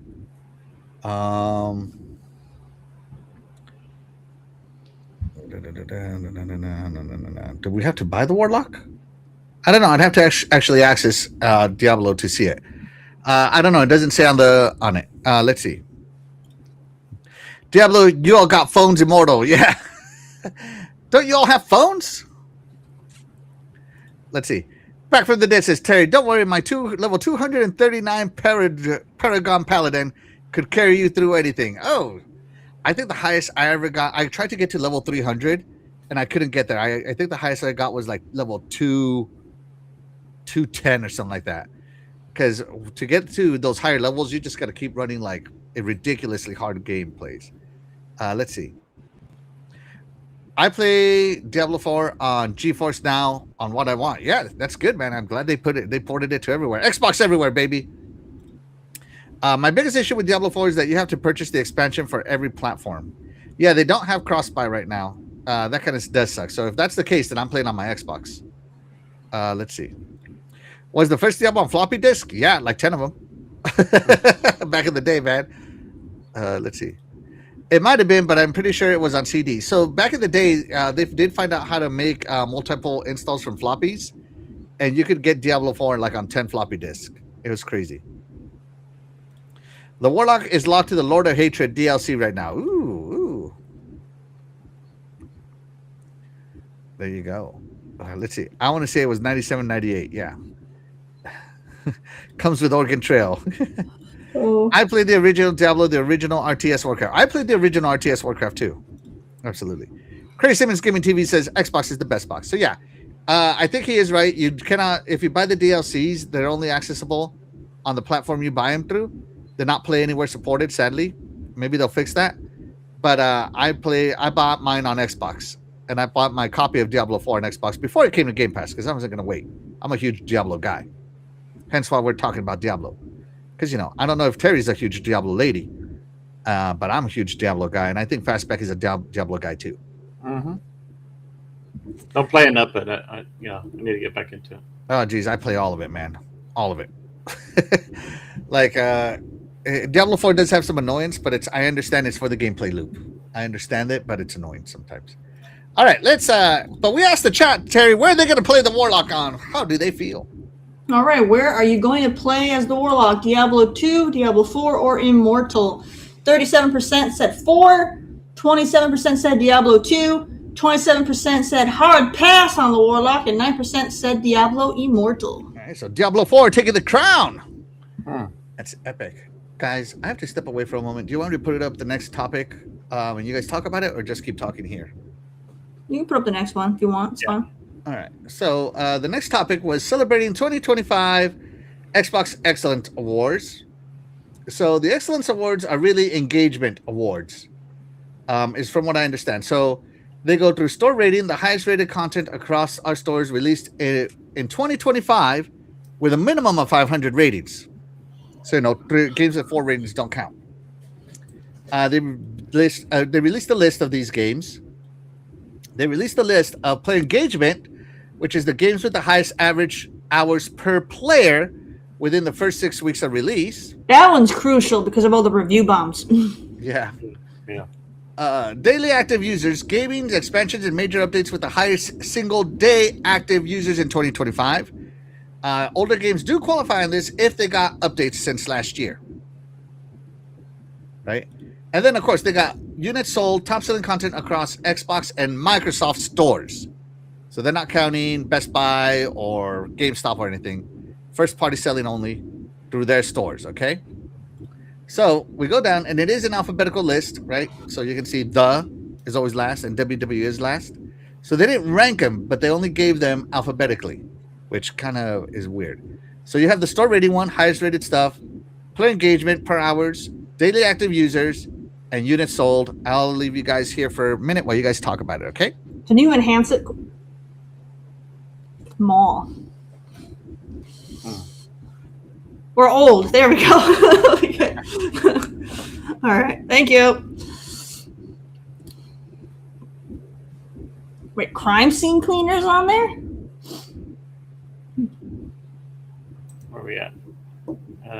So are these different categories? Store rating, player engagement, data active units sold. These games could be listed in more than one. See how Borderlands 4 is right there?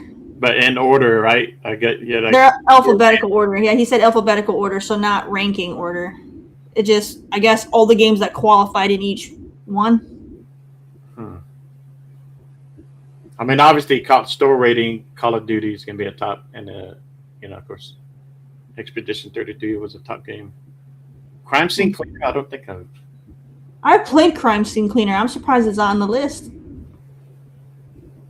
I mean, it's a decent game, but I wouldn't think it'd be popular enough to have a real high store rating. Yeah. He said it had to have over 500 reviews, so. There's a Dynasty Warriors engagement, Borderlands 4, which I heard people did enjoy that. And I guess because that's co-op, right? So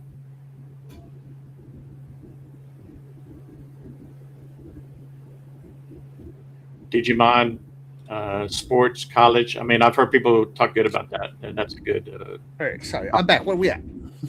We're just kind of going through the different categories, looking to see who's on there. All right, let's start with star rating then. Yeah. Yeah.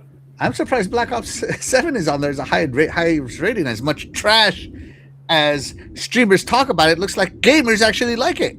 Yeah, I'm not surprised. I mean, you're gonna have people, they're Call of Duty players no matter what, and you're gonna have the loyalists, people who have been playing it. They're gonna trash it if there's features and this and that are on there they don't like. It's always gonna be that case. Oh man, Terry, Mullet Mad Jack is on there. I've never even heard of that. Never heard of it. Yeah. The First Breaker Kazan is on there. That's cool. I like that. Liza P. Overture's on there. That's one of them. Final Fantasy 16's on there. I see some of these games are only listed in one category, but there are some that have made it on multiple. Yeah. So player engagement again being the games with the highest average hours per player within the first 6 weeks of release. Yeah. And you know what I don't see on here? I don't see Call of Duty. People play it for an hour at a time. Dynasty Warriors Origin, baby, yeah! And that's on both. So far, that's on store rating and player engagement. Digimon also. That's right. EA Sports. But these are the ones that I think. I think the daily active users is the best metric here, Yeah. because this one is the where people are logging in every day. Yeah. So you got Arc Raiders, Avowed, Call of Duty on there. All the live service games are going to be here. Mm-hmm. But Avowed wasn't a live service game. No. I know.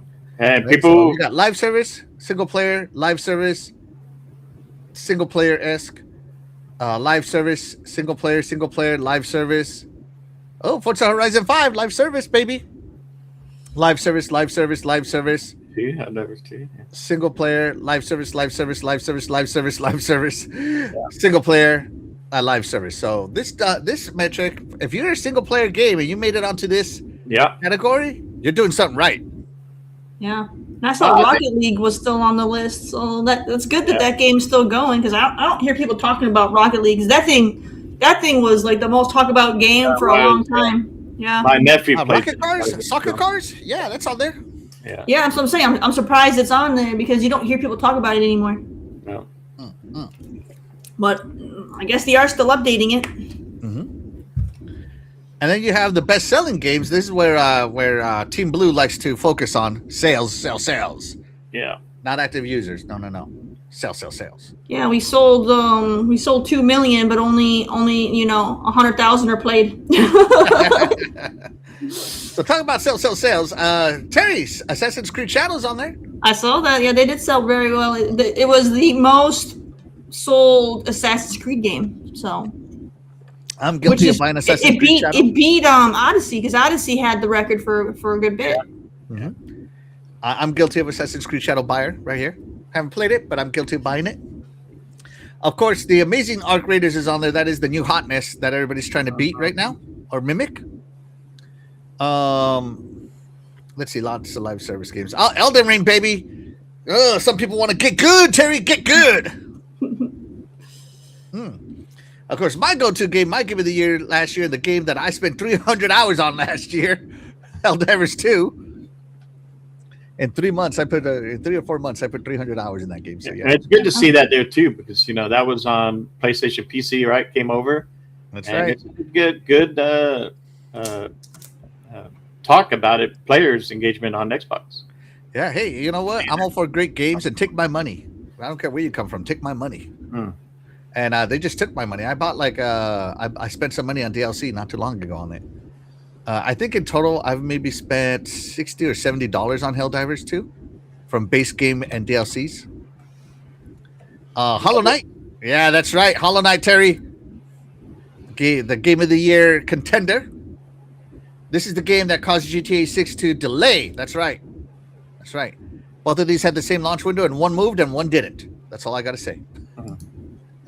Right, Terry? Yep. Monster Hunter Wilds, another one I'm guilty of buying. As a matter of fact, I played this one just this last week. So, yeah. And I know Fastback played this one a little bit, right, Fastback? Yep. Mm-hmm. Yeah, so this is the Excellence Awards, which is really and they're called the Xbox Excellence Awards. No voting, no nothing. Just a data-driven awards category, which I love. I love the data-driven award. It's facts only. Your opinion matters not to the facts. Hit him with the truth, Terry. Hit him with the truth. Goodness. So let's see. Let me check in with the chat real quick.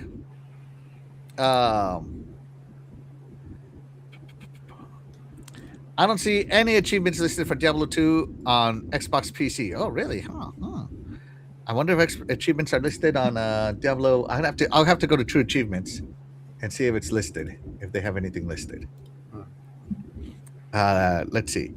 I'm surprised Black Ops 7 is on any of the categories. You know what? Based on the online discourse, I would agree with you there, Music 72. But it looks like online discourse is not reality.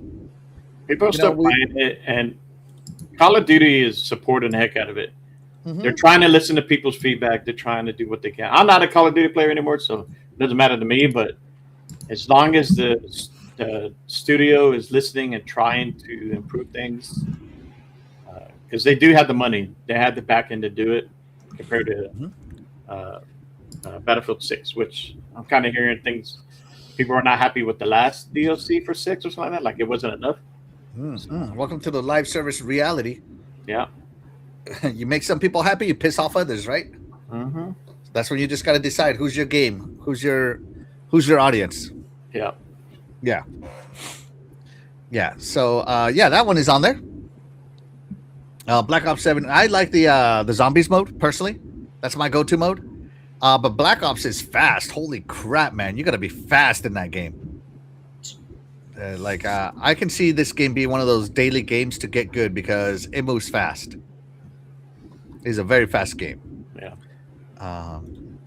Dan the Man Cunningham again. I thought Avowed was a disappointment. You must have been listening to people who don't play.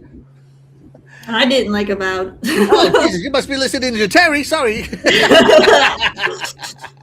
It's a pretty game though. It's pretty, but yeah, I didn't like the gameplay and the story. I mean, it ranked on the daily active users, so that's good. it was my most played game, so I was in it. I explored every inch of that game. I definitely enjoyed it, but I will say the story wasn't all that. It was okay. My buddy Doggy, who these kinds of games are not his his style. He finished Avowed, and I didn't. The combat is great. I love the combat. I love the combination of a rifle and a spell. They had different combos. I did a spear and spells. I'm a distance. I did spear a lot. Yeah. I had a good. Yeah.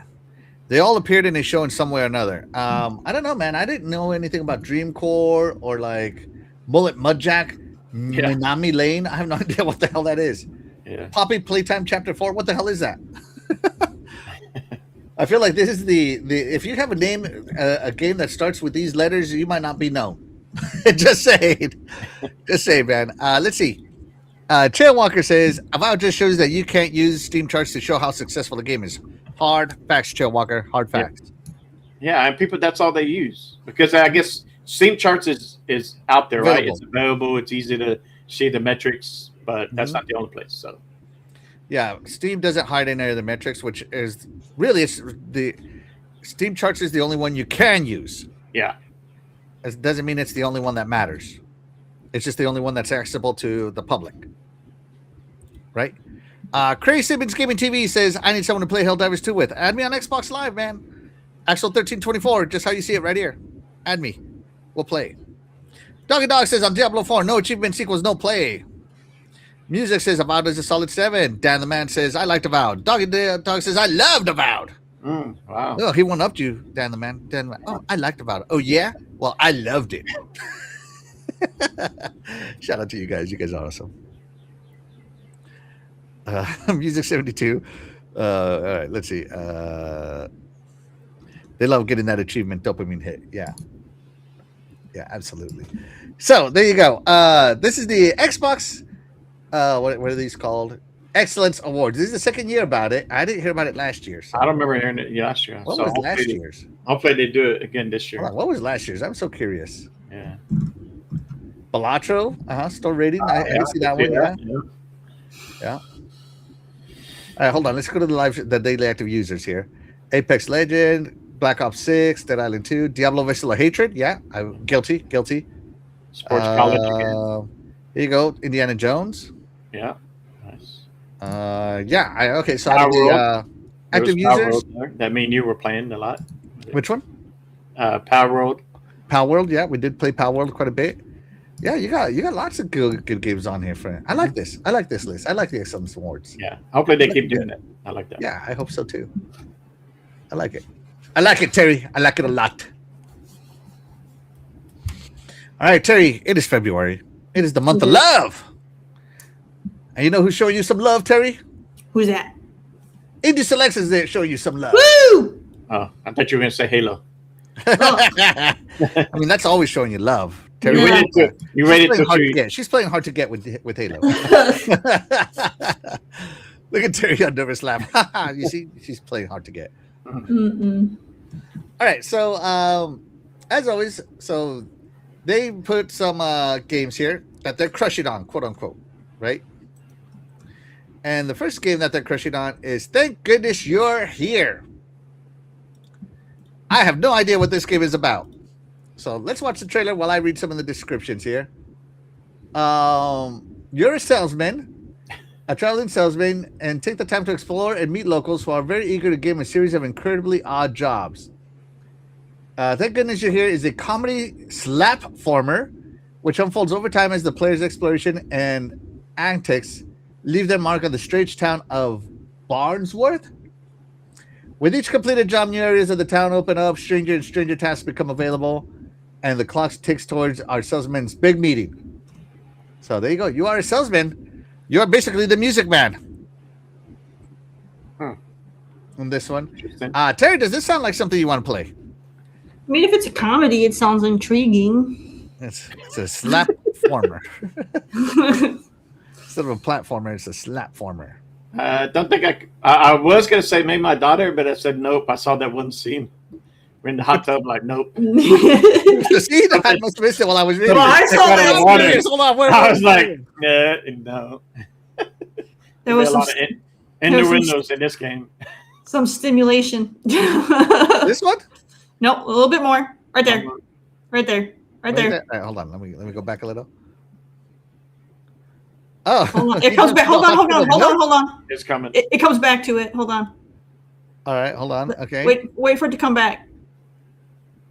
Right there. Oh, oh my God. Fastback. How did this catch your eye so fast? That was like a millisecond. I saw it too. Where you see the chocolate heart, chocolate there. Yeah, the wine, the underwear. Wow. All right, so Terry, you're gonna play this slapformer. We'll find out. Might be a little too spicy. Are you interested in the chocolate milk? I don't know. Sorry. I guess it was all cartoon milk. There we go. Are you interested in that?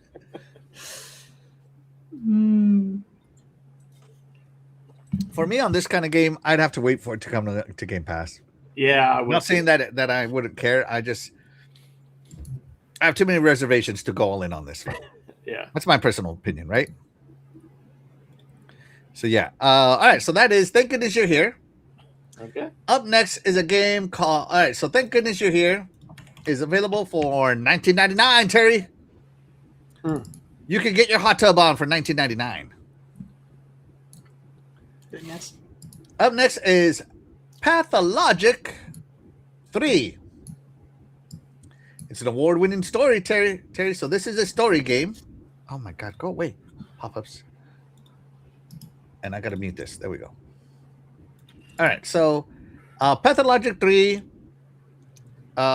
is a cult classic psychological survivor series from Ice Pick Lodge. It's not built on reflections or fear alone. It's about pressure. So I have no idea. I don't play horror games, so I'm out. What about you, Terry? You in or out? Yeah, I'm out. What about you, Fastback? You in or out on Pathologic 3? Yeah, it doesn't look like my. You don't look like work. Looks like work. Yeah. Gotta read too much. Investigate. Nope. Investigate? I don't want to investigate. I just want to play games, man. Shoot. I just want to play games. You know what I mean, Fastback? That's all I'm saying is I want to play games. Man, you got to get in the right mood for games like these. Yeah. So. I mean, it looks like a... I don't know what it is. It looks interesting, but for me, horror games just run too slow. Let's see. It's a psychological pressure and consequence-driven storytelling. So there you go. This is an art house experience is what it's called. Death Alert. Hopefully, if Dreadpool was here, I know he would have probably told us more, but he's not here. Looks like a Silent Hill, Black Plague type of thing where the public is the trailer looks cool. Scared of something and they panic and they overreact. Mm-hmm. Who knows? The trailer looks cool. So that one's available for $35. Holy cow, I'm out. I'm out. I'm not going to play no horror game for $35. Get out of here. Get out of here with that. Up next is Escape from Ever After for $25. Let's see this trailer. Hit play. Hit the mute button. All right. Escape from Ever After blends fairy tales with anti-corporate satire. So there you go. So basically, I guess your ever after is the work. I want to escape work. I'm just saying, I do. Maybe this guy's This looks imagining that really work. cute. This looks cute. I think he's trying. He's trying to. He's got a lively imagination at work, and so his escape from ever after is to make his work task like a video game. I Is what it like looks it. like. Fairy tale. This one is interesting. Okay, I give it a little interest. What about you, Fastback? Nah, it looks like a phone game. Like a phone game? It looks cute. It looks like it could be a good little handheld. Oh, they got music rhythm on it. I love music Oh, rhythm. Terry, are you in or out on this one? I'm kind of in on this. It looks cute. I like it. He's interested. Is this on Switch? I don't know. Might get it. Probably. It looks Might like get it it on- could be on your phone. I might get it on Switch. Oh, Or I guess I could play it on the Fire Stick. There you go. If it's there. It's $25. Escape from ever after. Oh my. Oh no! All your bosses. We all got that one Wow. boss back there. We all got one like that. I don't know. It looks interesting, everybody. It looks interesting. It looks like this guy and his team, and he gives them all tasks and faces based on the video games.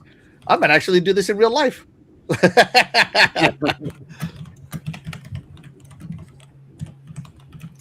Escape from ever after, which I guess is your work. So that's interesting. Single player, Xbox Play Anywhere. There you go. $25. Escape from ever after. All right. Up next is a game called Wild Flowers for $25. This looks like a crafting game, which means I'm out. Oh, mute. Okay. Wildflowers pushes the farming sim genre with full voice acting and narrative depth. Yeah, I'm not big on farming sims. Yeah, no hard no to the farming sims. Yeah, You know. that's it. There's too many games like this. So for me, that's a hard no. What about you, Fastback? That's a no. Terry? It's like a Bewitched farming Yes. game. Yeah, I don't. I mean, farming sim games are well done. They have their audience. I just can't. I can't do them.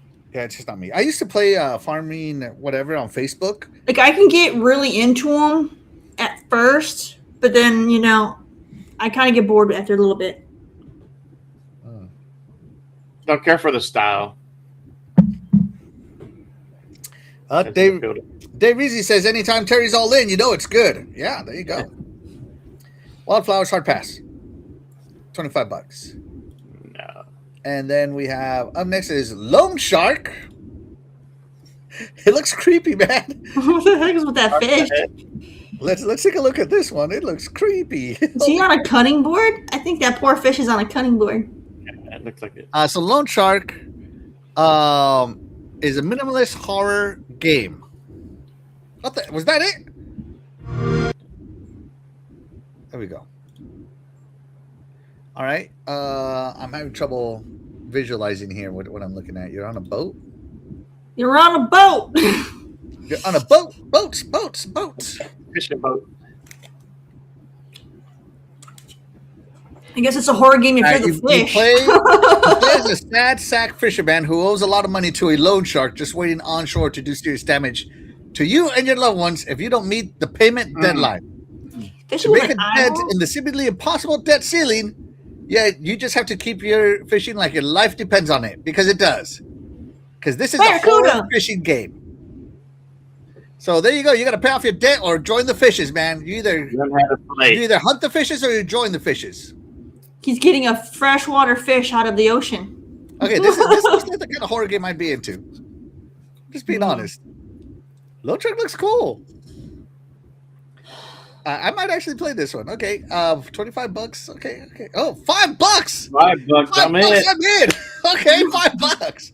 Terry, are you gonna pay off your fish debt or join the fishes in Loan Shark? No, I'm not playing that. I'm okay. It's funny that this game is called Loan Shark, but it's only $5. Well, what about you, Fastback? I'm in, man. I love fishing games. So if there's some kind of darkness to this fishing game if it's done well. If the fishing mechanics are cool, Mhm. then I'm in. So I need to do a little bit more research on this. That's how Like they a get you. divorce? That's how that's his. Like the fish drank my beer, took my hand, stole my boat, like my ex-wife. With a review like that, how I'm can you gonna not put play? thumbs up this review. Great game. Don't expect it. Was so good. Oh wow! Bravo developers, great humor, interesting, not difficult gameplay, clunky, sensitive, and poor graphics, but still very fun and enjoyable product. Love it. Cheap, fun, interesting. This is my ideal $5 buy. Encore 100%. My only complaint is you can't invert the y-axis. Okay. Lots of fun, great price, 7 different endings. Drink a beer, drink all the beers. This is the best review like a divorce. Hey, I'm gonna get this. Sold. Oh man, the DO universe. Shout out to I you. wonder man. how many people bought the game after reading his review. Oh, I'm about to buy this game, man. Oh, that's Fish funny. drank my beer. That's great. I stole my boat. That's so, like my ex-wife. Sad face. 10 out of 10 gave thumbs up. You know, some men love the misery. That's all I gotta say. Oh my god. Whew. I'm all in for the fishing fight of my life. There you go. A horror fishing game. Interesting, right? Yeah. For $5, yeah, that's pretty cool. That's how they get you loan shark. Here, borrow $5, and then you just keep paying And for then it. they get you hooked, and you Yeah. want more. Yeah. Let's see. It's only on the Series X. Okay, so it's not play anywhere or anything. Okay. Here you go. Up next is Hero Seekers. Let's take a look at this game. Oh, mute that. All right. Let's see. This is a late 90s, early 2000s turn-based JRPG. So there you go. You awaken in a world where humans have been enslaved by demons and major historical events have been rewritten. You're the only one who remembers the true past, and it's up to you to recover forgotten heroes, restore what was erased, and saved humanity. So there you go. You gotta free your fellow humans from slavery. Interesting premise. And it's got 24 heroes. What kind of JRPG is this? Is this turn-based or tactics-based? Most likely turn. It looks turn-based. Okay, done. First-person play. It looks like an view, RPG turn-based. maker game, so it's Okay. going to be turn. There you go. Okay, Terry, are you gonna free humanity? Nah. I'm Let 'em loving these burn. 90s nostalgia games. I'm in. Fastback. What about you? Nah. I don't like the art style, and then the gameplay is different. But it looks like a should die game. It looks like a should die game for $20. Nah. It is mostly handheld compatible. Probably some of the dialogue is kind of Some dialogue stuff, yeah. So there you go, guys. Those are the indie selects for February, and I'm trying to get through these indie selects much faster than we used to. I'd rather go fishing. You'd rather go fishing. All right. So let's ask the chat and you guys, out of 6 games, how many of these interested you? So let's go through it one by one. Terry, thank goodness you're here. The Yeah. Slapformer. Nah. No. This is just interest, okay? Not that you're going to buy it, just interest. Yeah. What about you, Fastback? Yes, for me. All right, yes for me as well. After that hot tub scene. Pathologic 3, hard no. Nope. Nope. There you go. Okay. Escape from Ever After, yes. Yeah. I want Oh. that one. Okay. yeah, no. Wildflowers, no. No. All right, this is the first universal no, everybody, I think. Let's see. Lone Shark, yes. Yes. No. $5. That review, yes. And finally, Hero Seekers. No. Yes. No. Terry? I said no. All right, so 4 for me. How many for you, Terry? 1. Two. 2? All right, so this looks like this indie February is meant for me. You better not let me down for March indie selects. You better not let me down. So, yeah. And we're going to go ahead and end the poll there and see where the chat lies. How many indie selects did they think about, Terry? You only had 1 vote, and that was my vote. Oh my God, you're right. It was only one vote. Oh. The chat must be on a full 0. They're out. So just my vote. There you go. I voted for 1. All right, let's move the show along then. Indie Selects moving on. All right. So I don't know if you know, but there was a something called a state of play that was like an hour long, right? And they showed 32 games. They're bringing back Legacy of Kain in that state of play. Yeah, but out of the 32 games, 18 of them are coming to Xbox. So let's talk about the state of Xbox, baby. Ooh. Yes, let's talk about the state of Xbox. And so, thankfully, Pure Xbox rounded up this list because Xbox didn't put one out this last week. I don't think. Let me make sure. Did I download something? I might have downloaded something for this segment. I mean, it would have been on Xbox Wire, right? It either would have been on Xbox Wire or usually they post it right on X itself. I thought you sent me something, didn't you, Fastback? I did, but it was just like from somebody posted, but it had the photo of all the montage of all the games coming to Xbox, if it's correct. Here we go. Yeah, so it is this. So hold on, let me go to the actual post. Hold on. That way I can get the larger image. Jesus, it's not that big at all. Okay. Yeah, save image.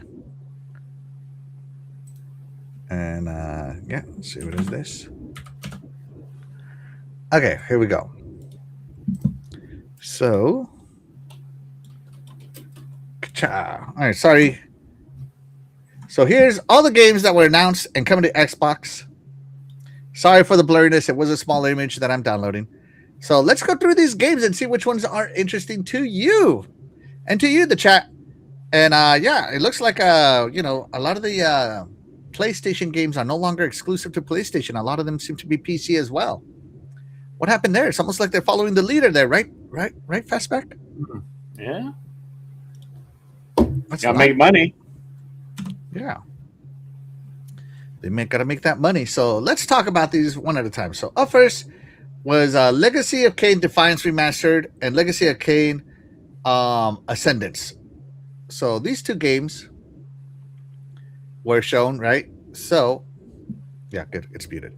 So you got the Legacy of Kain ones, and I'm going to minimize this a little bit more so I can have some scrolling and reading room. There we go. So you return to Nosgoth as Kain and Raziel clash between fate and free will, updated HD visuals, refined controls, and modern camera. I love these back in the day, but I don't think their play mechanics translate to today. So unless they change the play mechanic, I don't think it's going to be strong. What do you think, Fastback? Yeah, I never really played these games before, so I don't really have much of a say on this one. Mm-hmm. Yeah. So what about you, Terry? Remasters. Yeah, so this is two of them. Yeah, okay, remastered. Mm-hmm. Yeah. So this is a remaster, and this one is another remaster, but it also got it's a 2D platformer. Oh, please. Quiet. I don't want to get copyright strike. So you can see this one. So this one is built around vertical movement, fluid combat, and skill-driven play. So this looks more like either a platformer or a Metroidvania, but it looks more platformer right now based on what I'm looking at. And this is actually a new game, by the way. So you got a remaster of the old games, which are on 3D, and a new game, which is pixel 2D. Damn! I think they gave they reduced the budget. That's started. I'm seeing a trend there, which we'll talk about later. That's right. I don't know. I was watching TTS, and Dirk Quigley was like making that Chris Rock, that whole like, good Lord, that's a lot of money SNL skit, right? Yeah.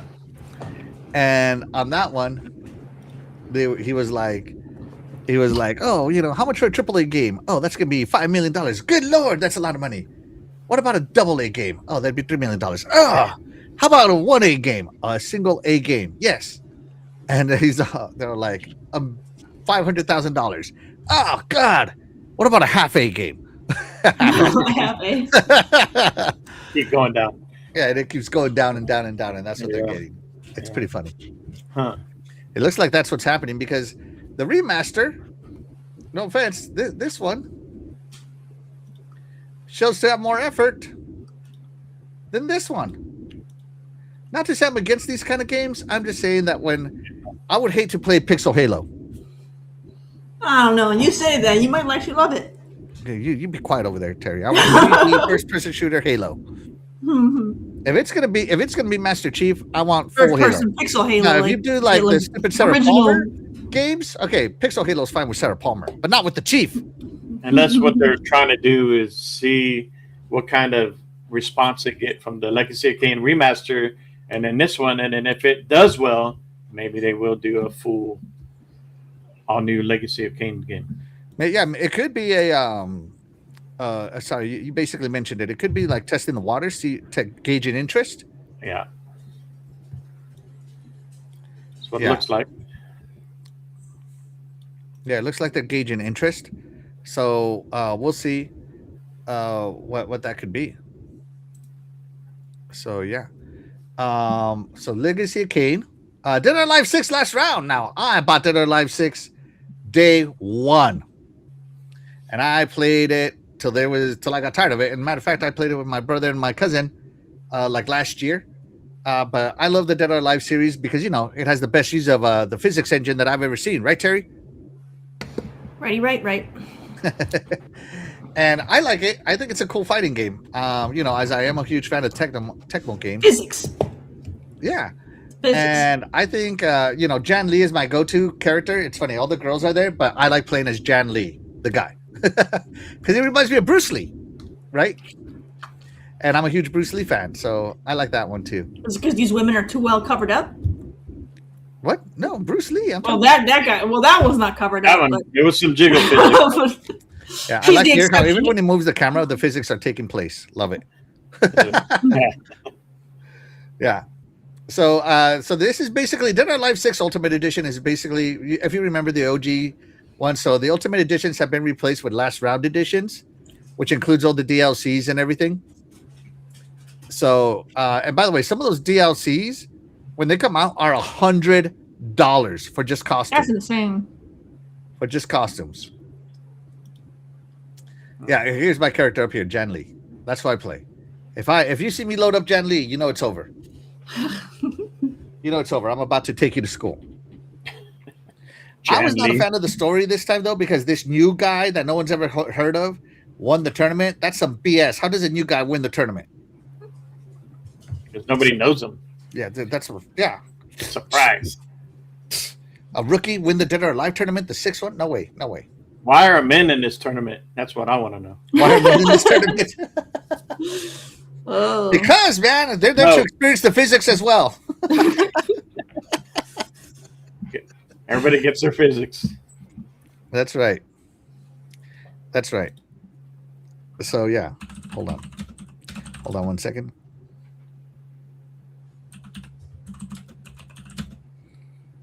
So, same thing here. They do this Dead or Alive 6 last round, that's not a remaster or remake, is it? And then now they got a new project teaser trailer. Yeah, so they announced a new project, and check out the hold on, I got to see Terry's face when she watches this one. So I want to see Terry's full-on reaction to this trailer. Okay, are you ready, Terry? I'm ready. Aspect, are you ready? Ready, let's go. All right, here we go. I'm going to make this full screen as well so we can see it and all its glory. Not actual gameplay, Terry. Don't get excited, okay?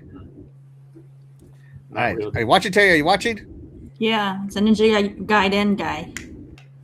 Who's this? No clue who this is. All right, Terry.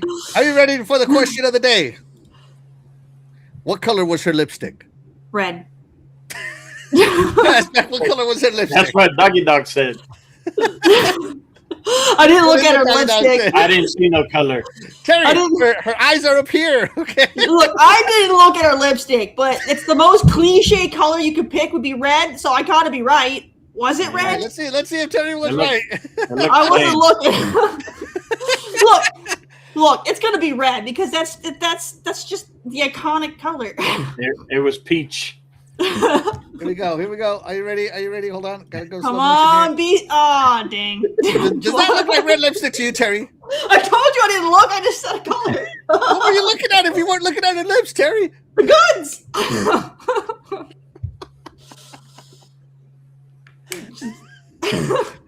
I love how they're announcing this new trailer and they don't even care to show the face. They stop right here where the action is. They know their audience. They know their audience. That's right. Oh my god. Oh my god, that was funny. What color was it lipstick? All right. There we go. Let's see. Safo, I agree with you, man. It's a fun fighting game. Something like that doesn't take itself too seriously. Absolutely. And shout out to Freddie Fox. Thank you so much for being here. You are the real MVP. He says 2D games are budget friendly. Exactly. Yeah. Exactly. Yeah. But Street Fighter is so popular, other fighting games aren't thriving. Fighting games have always been niche, especially nowadays, man. They got to figure out how to tell stories like Mortal Kombat does. Yeah. Back from the dead says, come on, Fastback. You got to give ladies gigolo physics. Gigolo. Oh, my God. Shout out to Harry Balzac. Thank you so much for being here. You're the real MVP. He says her baby will eat good. You'll be crying a lot for a reason. For a reason. Oh, my God. There you go. So Third Light 30th Anniversary was announced. This is a PS2 remake. Bigger Than Abyss is a PlayStation 2 remake. It's a turn-based strategy RPG, tactical RPG. And it got announced, and it's also coming to Xbox. So, yeah, you got to free it from those PlayStation shackles. Yeah. Let's see. Let me see.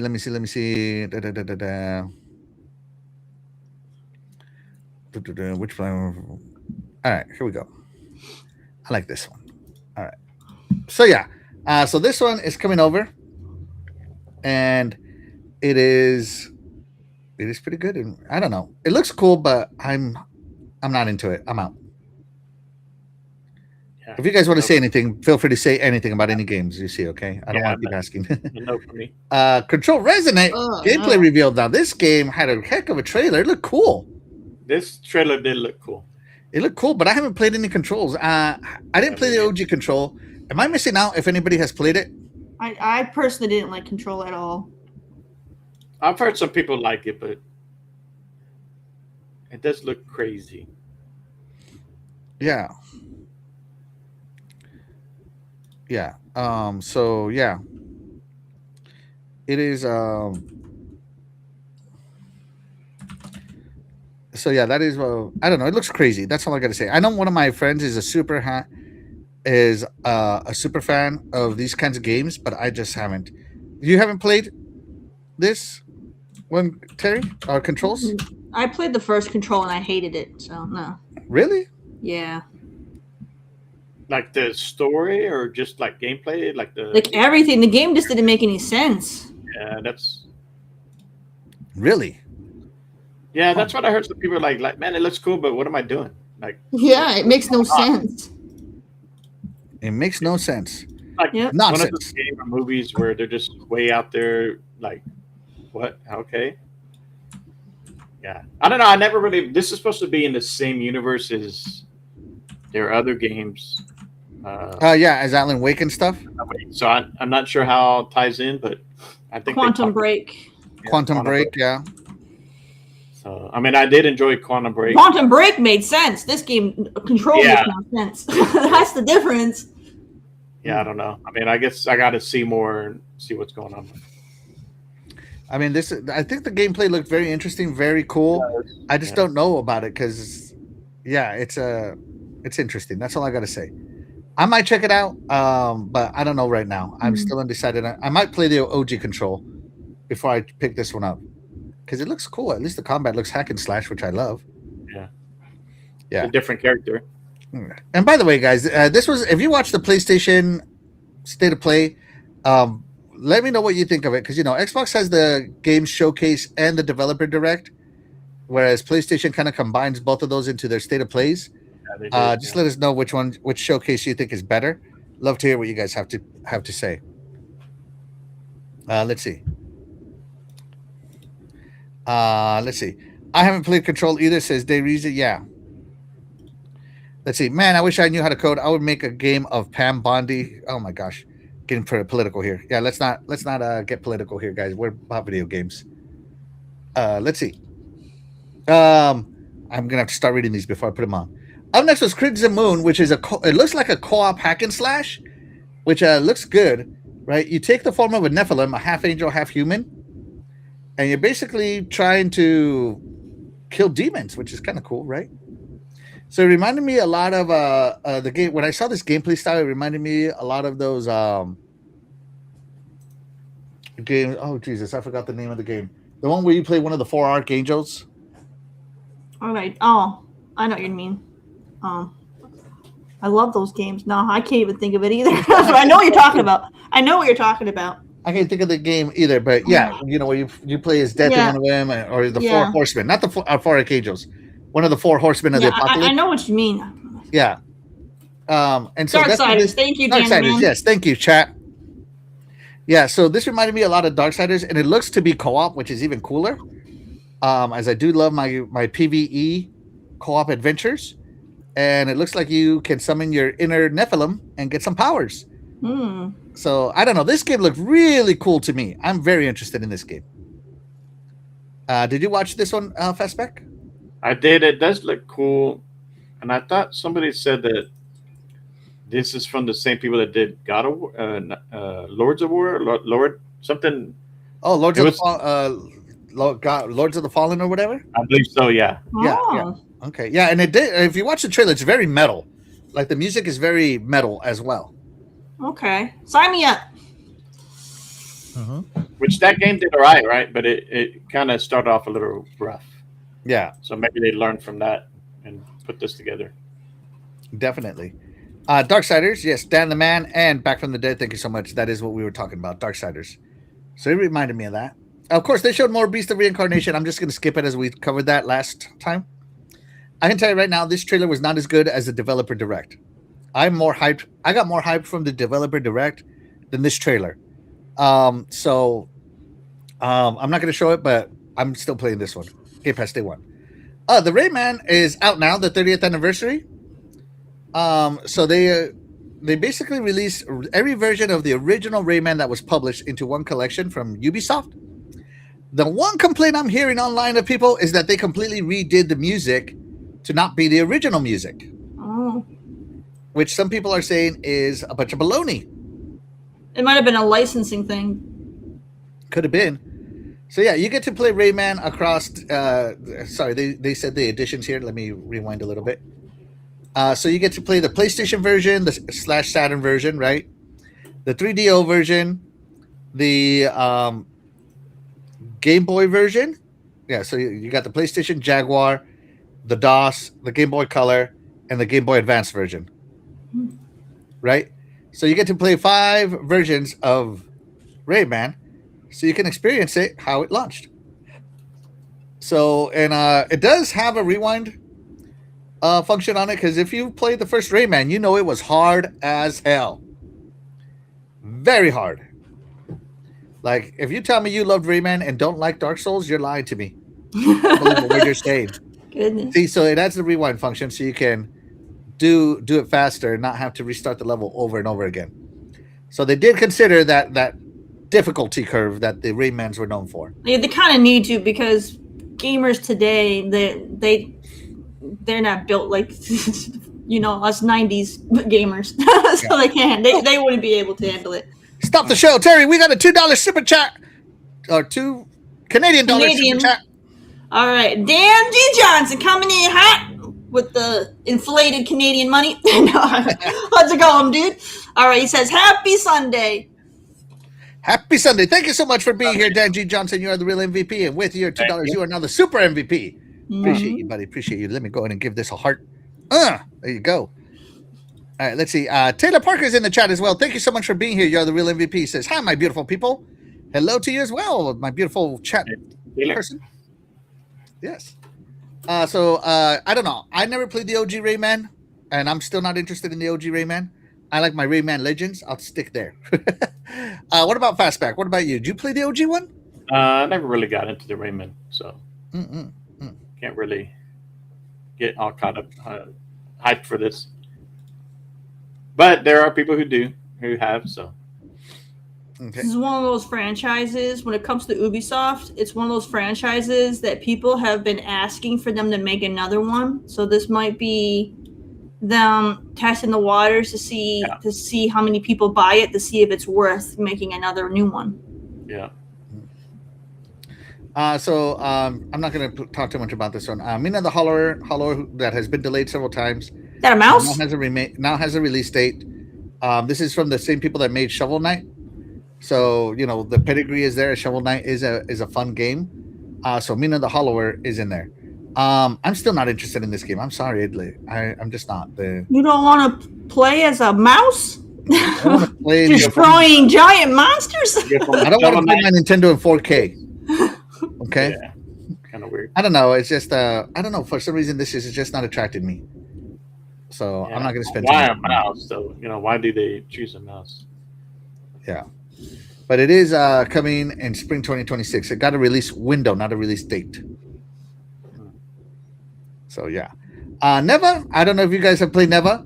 I want to play it. It's on my list of wants. But it's got a DLC called the Prologue. Now this is DLC, which basically goes how Alba and Neva first met. When Neva was a pup. So, and again, of course, the art style of this game looks gorgeous. This is why I'm so interested in it. I want to play this game. So yeah, I don't know. Have either of you played Neva? Mm-mm. No, but I thought about it. I think my Yeah, me oldest too. did. It looks gorgeous. That's all I'm saying. Project Windless. Oh, Yes. yes, sign me in. So this is based on we went full KFC on this one. I had fun with the Doggy Dog Friday night. Broke his funny bone. It was funny. So this one is inspired by KFC. All right, this is from the acclaimed novel series, The Bird That Drinks Tears. You play as a hero rooster Okay. in this game. In this game, Terry, you don't choke the chicken chokes you. All right, Okay. because you're up against humans in this game, right? And it's going to be an open world action RPG, so think Zelda, right? In the acclaimed Korean fantasy novel series, The Bird That Drinks Tears. So it's a single player open world RPG, and it looks very something Origins. What is it? Dragon Age? Dragon Warrior? Dynasty No. Warriors. There we go. Dynasty Warrior Origin Got some style. of those elements in there. Yeah. Yeah, it looks very Dynasty Warrior Origin. When I saw this, being my mom has a chicken farm, and seeing these roosters, right? It's so funny to me to see a buff rooster like this, So yeah, this game going full KFC. The last boss is the Colonel, right? Or maybe your deity is the Colonel, and he's over here protecting the KFC secret recipe from all these people that would steal it. Mm. That's what it looks like. But Yeah, the protect combat that looks tight. Secret seasoning. That's right. The combat looks tight. This game just looks good. And I love the fact that we're getting another mascot-based hero game that is adding some awesomeness to it. I don't know, just too many serious-looking games. I love the fact that we're getting one that's like, you play a chicken hero, Yeah. a rooster. And I'm like, yeah, that's what I want. That brings me back to the 90s. This is what I want. And it looks so gory and well done right now. But it's called Project Windless, as it doesn't have a name yet. So I saw that, right? Windless. Mm-hmm. I want them to call it Fryless, because you ain't frying this chicken. Project Fryless. Yeah. No, this game looks great. I look forward to when this comes out. It does look real cool. Just a good. I love some of the big bosses there you got. Yeah. Yeah, some of the graphics, the animation where he smashed that head up. Yeah. Yeah. I mean, when I saw this and I saw that you played as a rooster, and the more I saw this game, I got the same energy as when I opened a box of chicken and they ended up giving me extra crispy recipe when I didn't pay for extra crispy. And I got confused in the trailer because they showed a guy where it looked like he was like throwing fire, and I thought it was a human that turned into the chicken or to the rooster, but I don't know. Maybe that's another character. When I saw it again, I thought, okay, maybe that's someone else. Yeah. So, yeah, be interesting once we kind of learn what's going on here. Why it's a giant rooster? And once they announce a release date, man, if they delay this game, I'm gonna flip my table like I do when KFC forgets my biscuits. I'm just saying. When you play this game, are you gonna have a bucket of chicken? You're damn right I am. To celebrate. I'm gonna be like, oh man, this game tastes so good. Why is this rooster so mad? Gee, I wonder. Terry, what do you think about Project Windless? Doesn't it look fun? It looks intriguing, yeah. So yeah, it looks good. Yep, I'm ready for Frideless. Let's go. Let's go, Frideless. Yes. Let me get on Twitter and message the developer. Tell them Frideless, please. Name it Frideless. Let's see. I played Rayman on the Jaguar, and dang, that was it hard. Yeah, it was hard. It was hard. Yeah. Popeyes and Church's chicken better than KFC. According to the Crazy Greek dude. Right here, you got lots of chicken emojis from Dayreezy. Absolutely. Get that chicken. Let's see. We got another trailer for Galactic Racer, which shows more of the Burnout style gameplay that we all love. So this is more of a gameplay trailer now than the previous one. Okay. And it looks more Burnout, which makes me want to play it even more. Because here, like, they cause crashes, and it zooms into the crash. Right here, you wreck into someone. You can see bumps it and crashes him. Burnout style. Right? So I'm loving that it has some Burnout effects on it. Okay. So I'm very interested in this game. I was hyped for this. Who's developing this one? Huh? Who's developing this one? Jesus. It's got a couple of people from both Need for Speed and here we go. It's made by Fuse, but they are a bunch of leftover developers that made Burnout. Basically, the Burnout studio went away, and they founded this studio, and this is what they're making.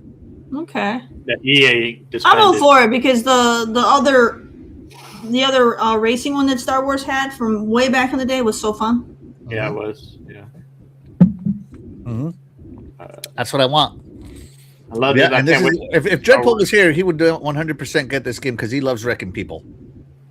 Is it only on Horizon as if it was Burnout? No, I think it's all around. It's in different places around the galaxy. Yeah, around the galaxy. Okay. And I love how it was humor right here in the trailer. I was like, "You're so lucky. These two are holding me back, and they're not even touching him." and they both look at him. What are you talking about? Yeah, it's so funny, man. I love that it has some humor in it. Yeah. So yeah. Oh wait, go back. They did put a release date on this one. I don't remember when they showed this before. They're coming 2026. It got a window. Nah. Wait, are you sure? Because I saw. Yeah. Oh no, maybe that's another game. I thought I saw August 4th. That was another game. I'm sorry. Dan the Man Cunningham says, "Are you talking Pod Racer, Cold Cut Terry?" Maybe it was on PlayStation 1, I think. I mean, there was a Star Wars Pod Racer. I it came out on. It was all racing, and then it was only on Tatooine, and it had like little Anakin on it. Yeah, you're thinking about the Star Wars 1 Pod Racer. Yeah, this is basically the sequel of it. Yeah, I like that game. Yeah, and Sabuba, the main guy in Pod Racer, is now the Sifu now. He's basically the organizer of these races. Yeah. So Metal Gear Solid Master Collection Volume 2 got an announcement trailer, and this one releases Metal Gear Solid 4 Guns of the Patriot from the clutches of the PS3 and brings it over to the Xbox. So that's cool. But you also get Metal Gear Solid Peace Walker, which was on the PSP. I want to say it's either PSP or PS Vita, but it was the mobile one. So you get 2 games in the Volume 2 collection, but the biggest one being that Guns of the Patriots gets released from the PS3 jail and comes to everywhere. So to me, that's a huge thing. Because unless you had a PS3, you weren't playing this one on Xbox or anywhere else. Just saying, right? So interesting. I don't know if I'll buy it yet, but we'll see. It's definitely on my radar. Yeah, no, probably not for me. Mhm. My brother's big time into the Metal Gear stuff. Yeah, and does have an August 27th release date. I was more into it to the first two, and then I just didn't follow it after that. Same. It started getting convoluted. Yeah. So let's see. Darwin's Paradox, you get a demo. Oh, never mind. I guess you don't get the video though. But Darwin's Paradox release date trailer got announced April 2nd with a demo out right now. And the demo is funny because it takes place in the Metal Gear Solid world. So you get phone calls and stuff like you would in Metal Gear Solid. It's fun. Yeah. I'm totally digging Darwin's Paradox. Yeah, definitely will play that. Yeah. Belmont's Curse is coming. A new Castlevania in the Metroidvania way is coming. I am so excited for this one. Yes, give it to me now. Oh man, release to be determined 2026. Doesn't matter. Give it to me. Now, Konami is not developing this themselves. They're going with these two, Motion Twin and Evil Empire, to make it. So this will be a brand new Castlevania game, and I am all for it in the Metroidvania universe. So yes, as a guy that has played all the Castlevania Metrovanias, I'm ready. Terry, are you ready? I don't do the Metrovania ones. I like the third-person ones they have, though. Those are fun. Okay. Doggy likes those too. What about you, Fastback? Are you going to Metroidvania up? Yeah, just might. It looks good. So I do like Metroidvania. I mean, Castlevania. Yes. Yeah. I cannot wait for this one. Very cool. Now, John Wick got a reveal trailer. Now, this one's probably not coming out for... Oh, let me pause this song. Okay. This one's not coming out probably for a long time, right? So that one is... this one is multi-platform. So, you know, it kind of proves that if you're going to license a game and you got to make your money back, you got to go multi-plat these days. Yeah. You know, got to go multi-plat. So that's kind of cool for us. But yeah, this is a game made in the John Wick universe. If you remember, they had the John Wick Hex, which got delisted now, which was a timeline strategy game that was kind of slow. So hopefully Saber Interactive could make this one really well and kind of give it its own, really master the John Wick gun fu style that he has. I don't know what to call it kung fu because it's like gun fu. Yeah. So yeah. And I mean, look at the violence, Terry. Look at the violence. It's all food. Anything to survive. All food. That's right. All environment foo. Yeah. Are you excited for John Wick Fastback? Oh yeah, definitely. Love the John Wick franchise. So definitely, this looks good. Absolutely, it does look great. I cannot wait for this. Terry, are you going to play this one? No. You're not going to play John. You're not going to kill a whole bar of people using nothing but a freaking pencil. No. Right. I hope we get to replay that where we got to kill 3 guys with 1 pencil. A freaking pencil, man. And I totally love how right here all he says is, "Yeah." Yeah. Love it, man. Love it. So yeah, John Wick got announced. Shout out to the Graphic God. Thank you so much for being here. You are the real MVP. Appreciate you, buddy. Shout out to Apex, New York City. Thank you so much for being here. You are the real MVP. Oh, Graphic God says, afternoon for me, but I'm catering to my U.S. family. Hey, that's cool. That's cool. Marathon got another trailer. Skip. And that's it. So there you go. 17 games got announced, Terry. For, is it 17? Yeah, 17 out of the 32 games got announced for Xbox officially. So, yeah, there you go. The State of Xbox showcase, in case you didn't watch it. We just went over it. What do you think about the State of Xbox games? Are these third-party games good for you or not good for you, Terry?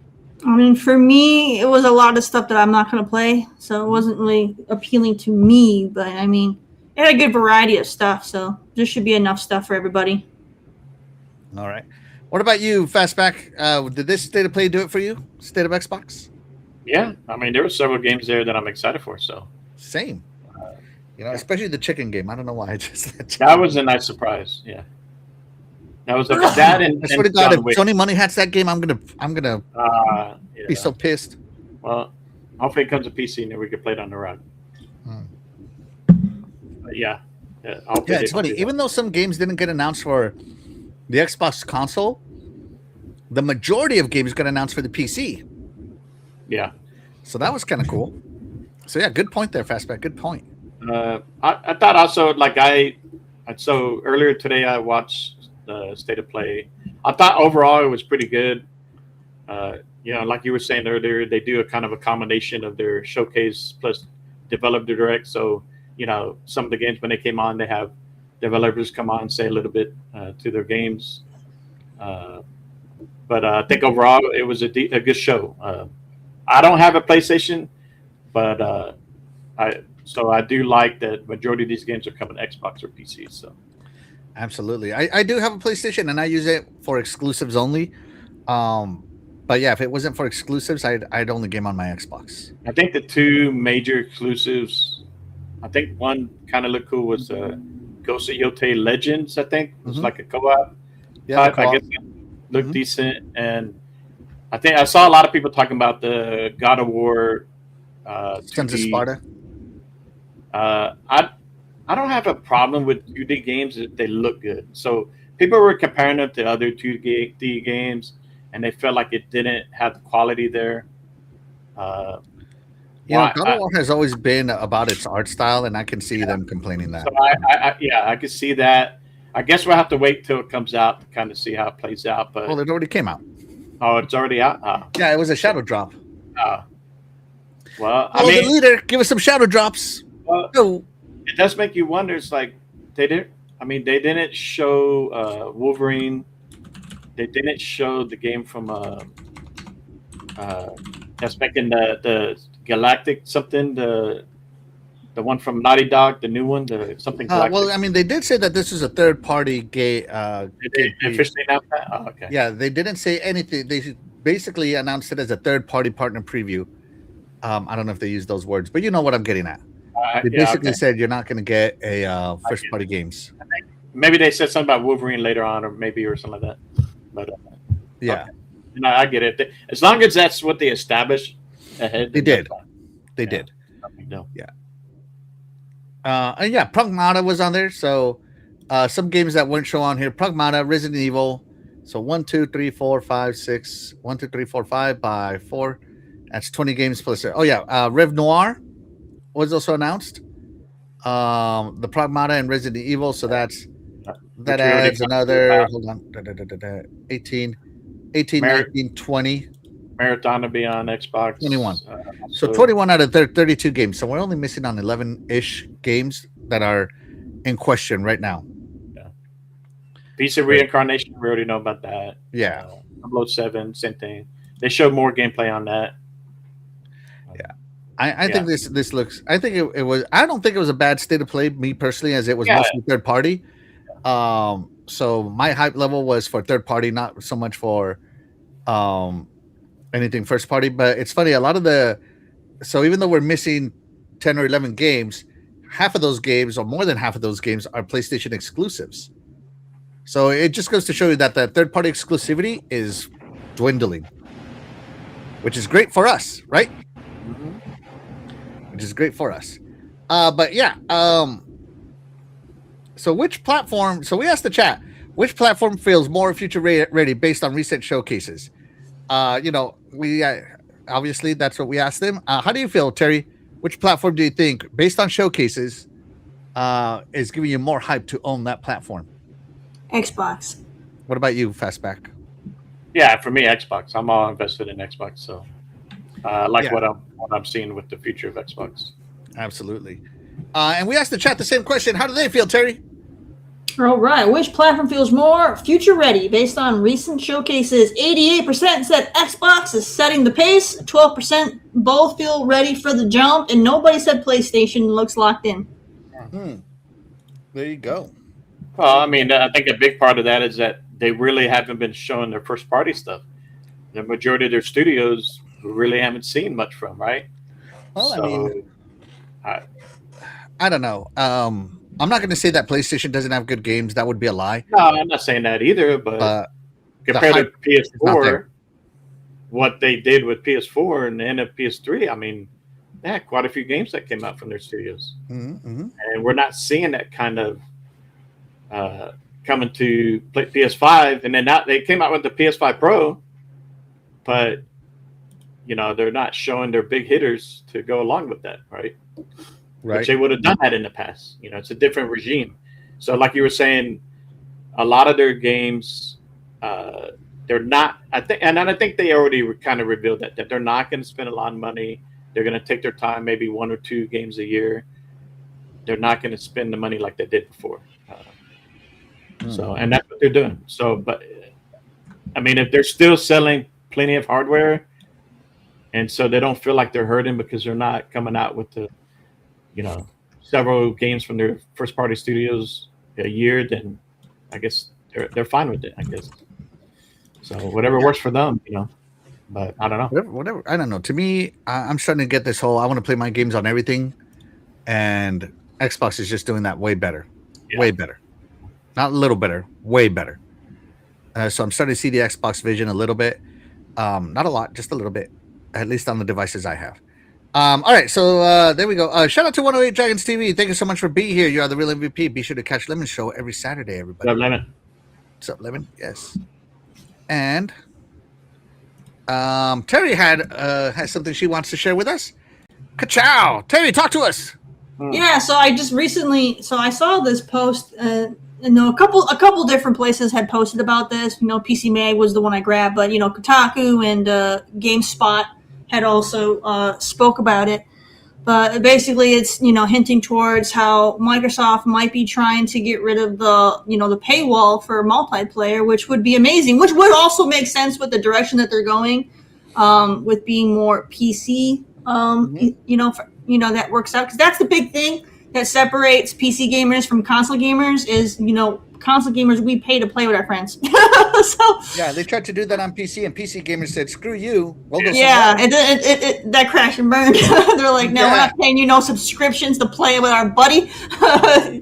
So, in order for this whole everything's an Xbox, and for it to work with them, basically making Xbox a PC, it would only make sense that you have to go full circle with that and get rid of that subscription paywall.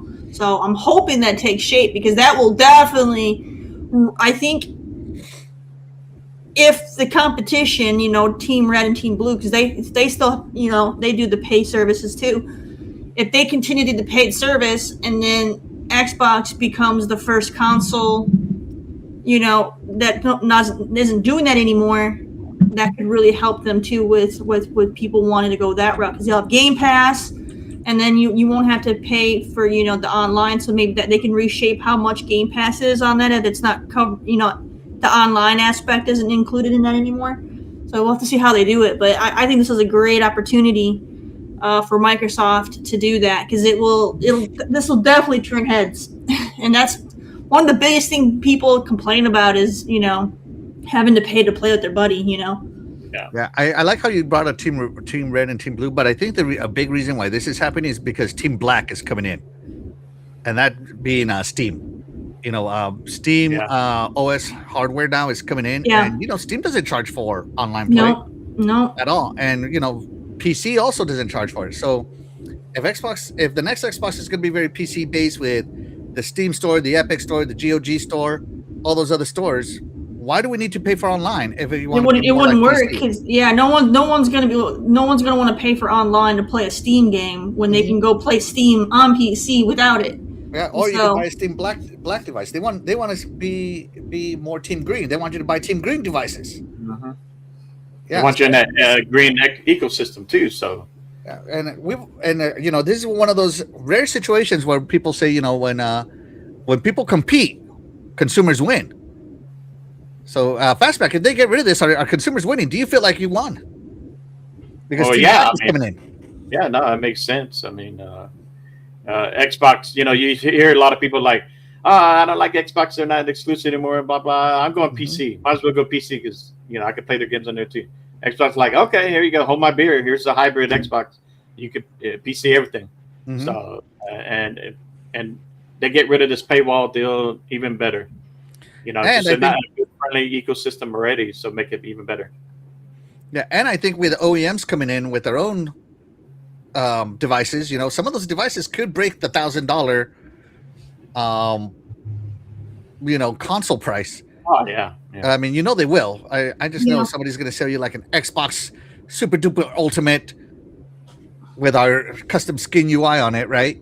Yeah. For $1,000, and then on top of that, you got to pay the paywall, the multiplayer paywall that you don't pay on PC, where you could just get a PC for $1,000 and get rid of it and play all the Xbox games. Yeah.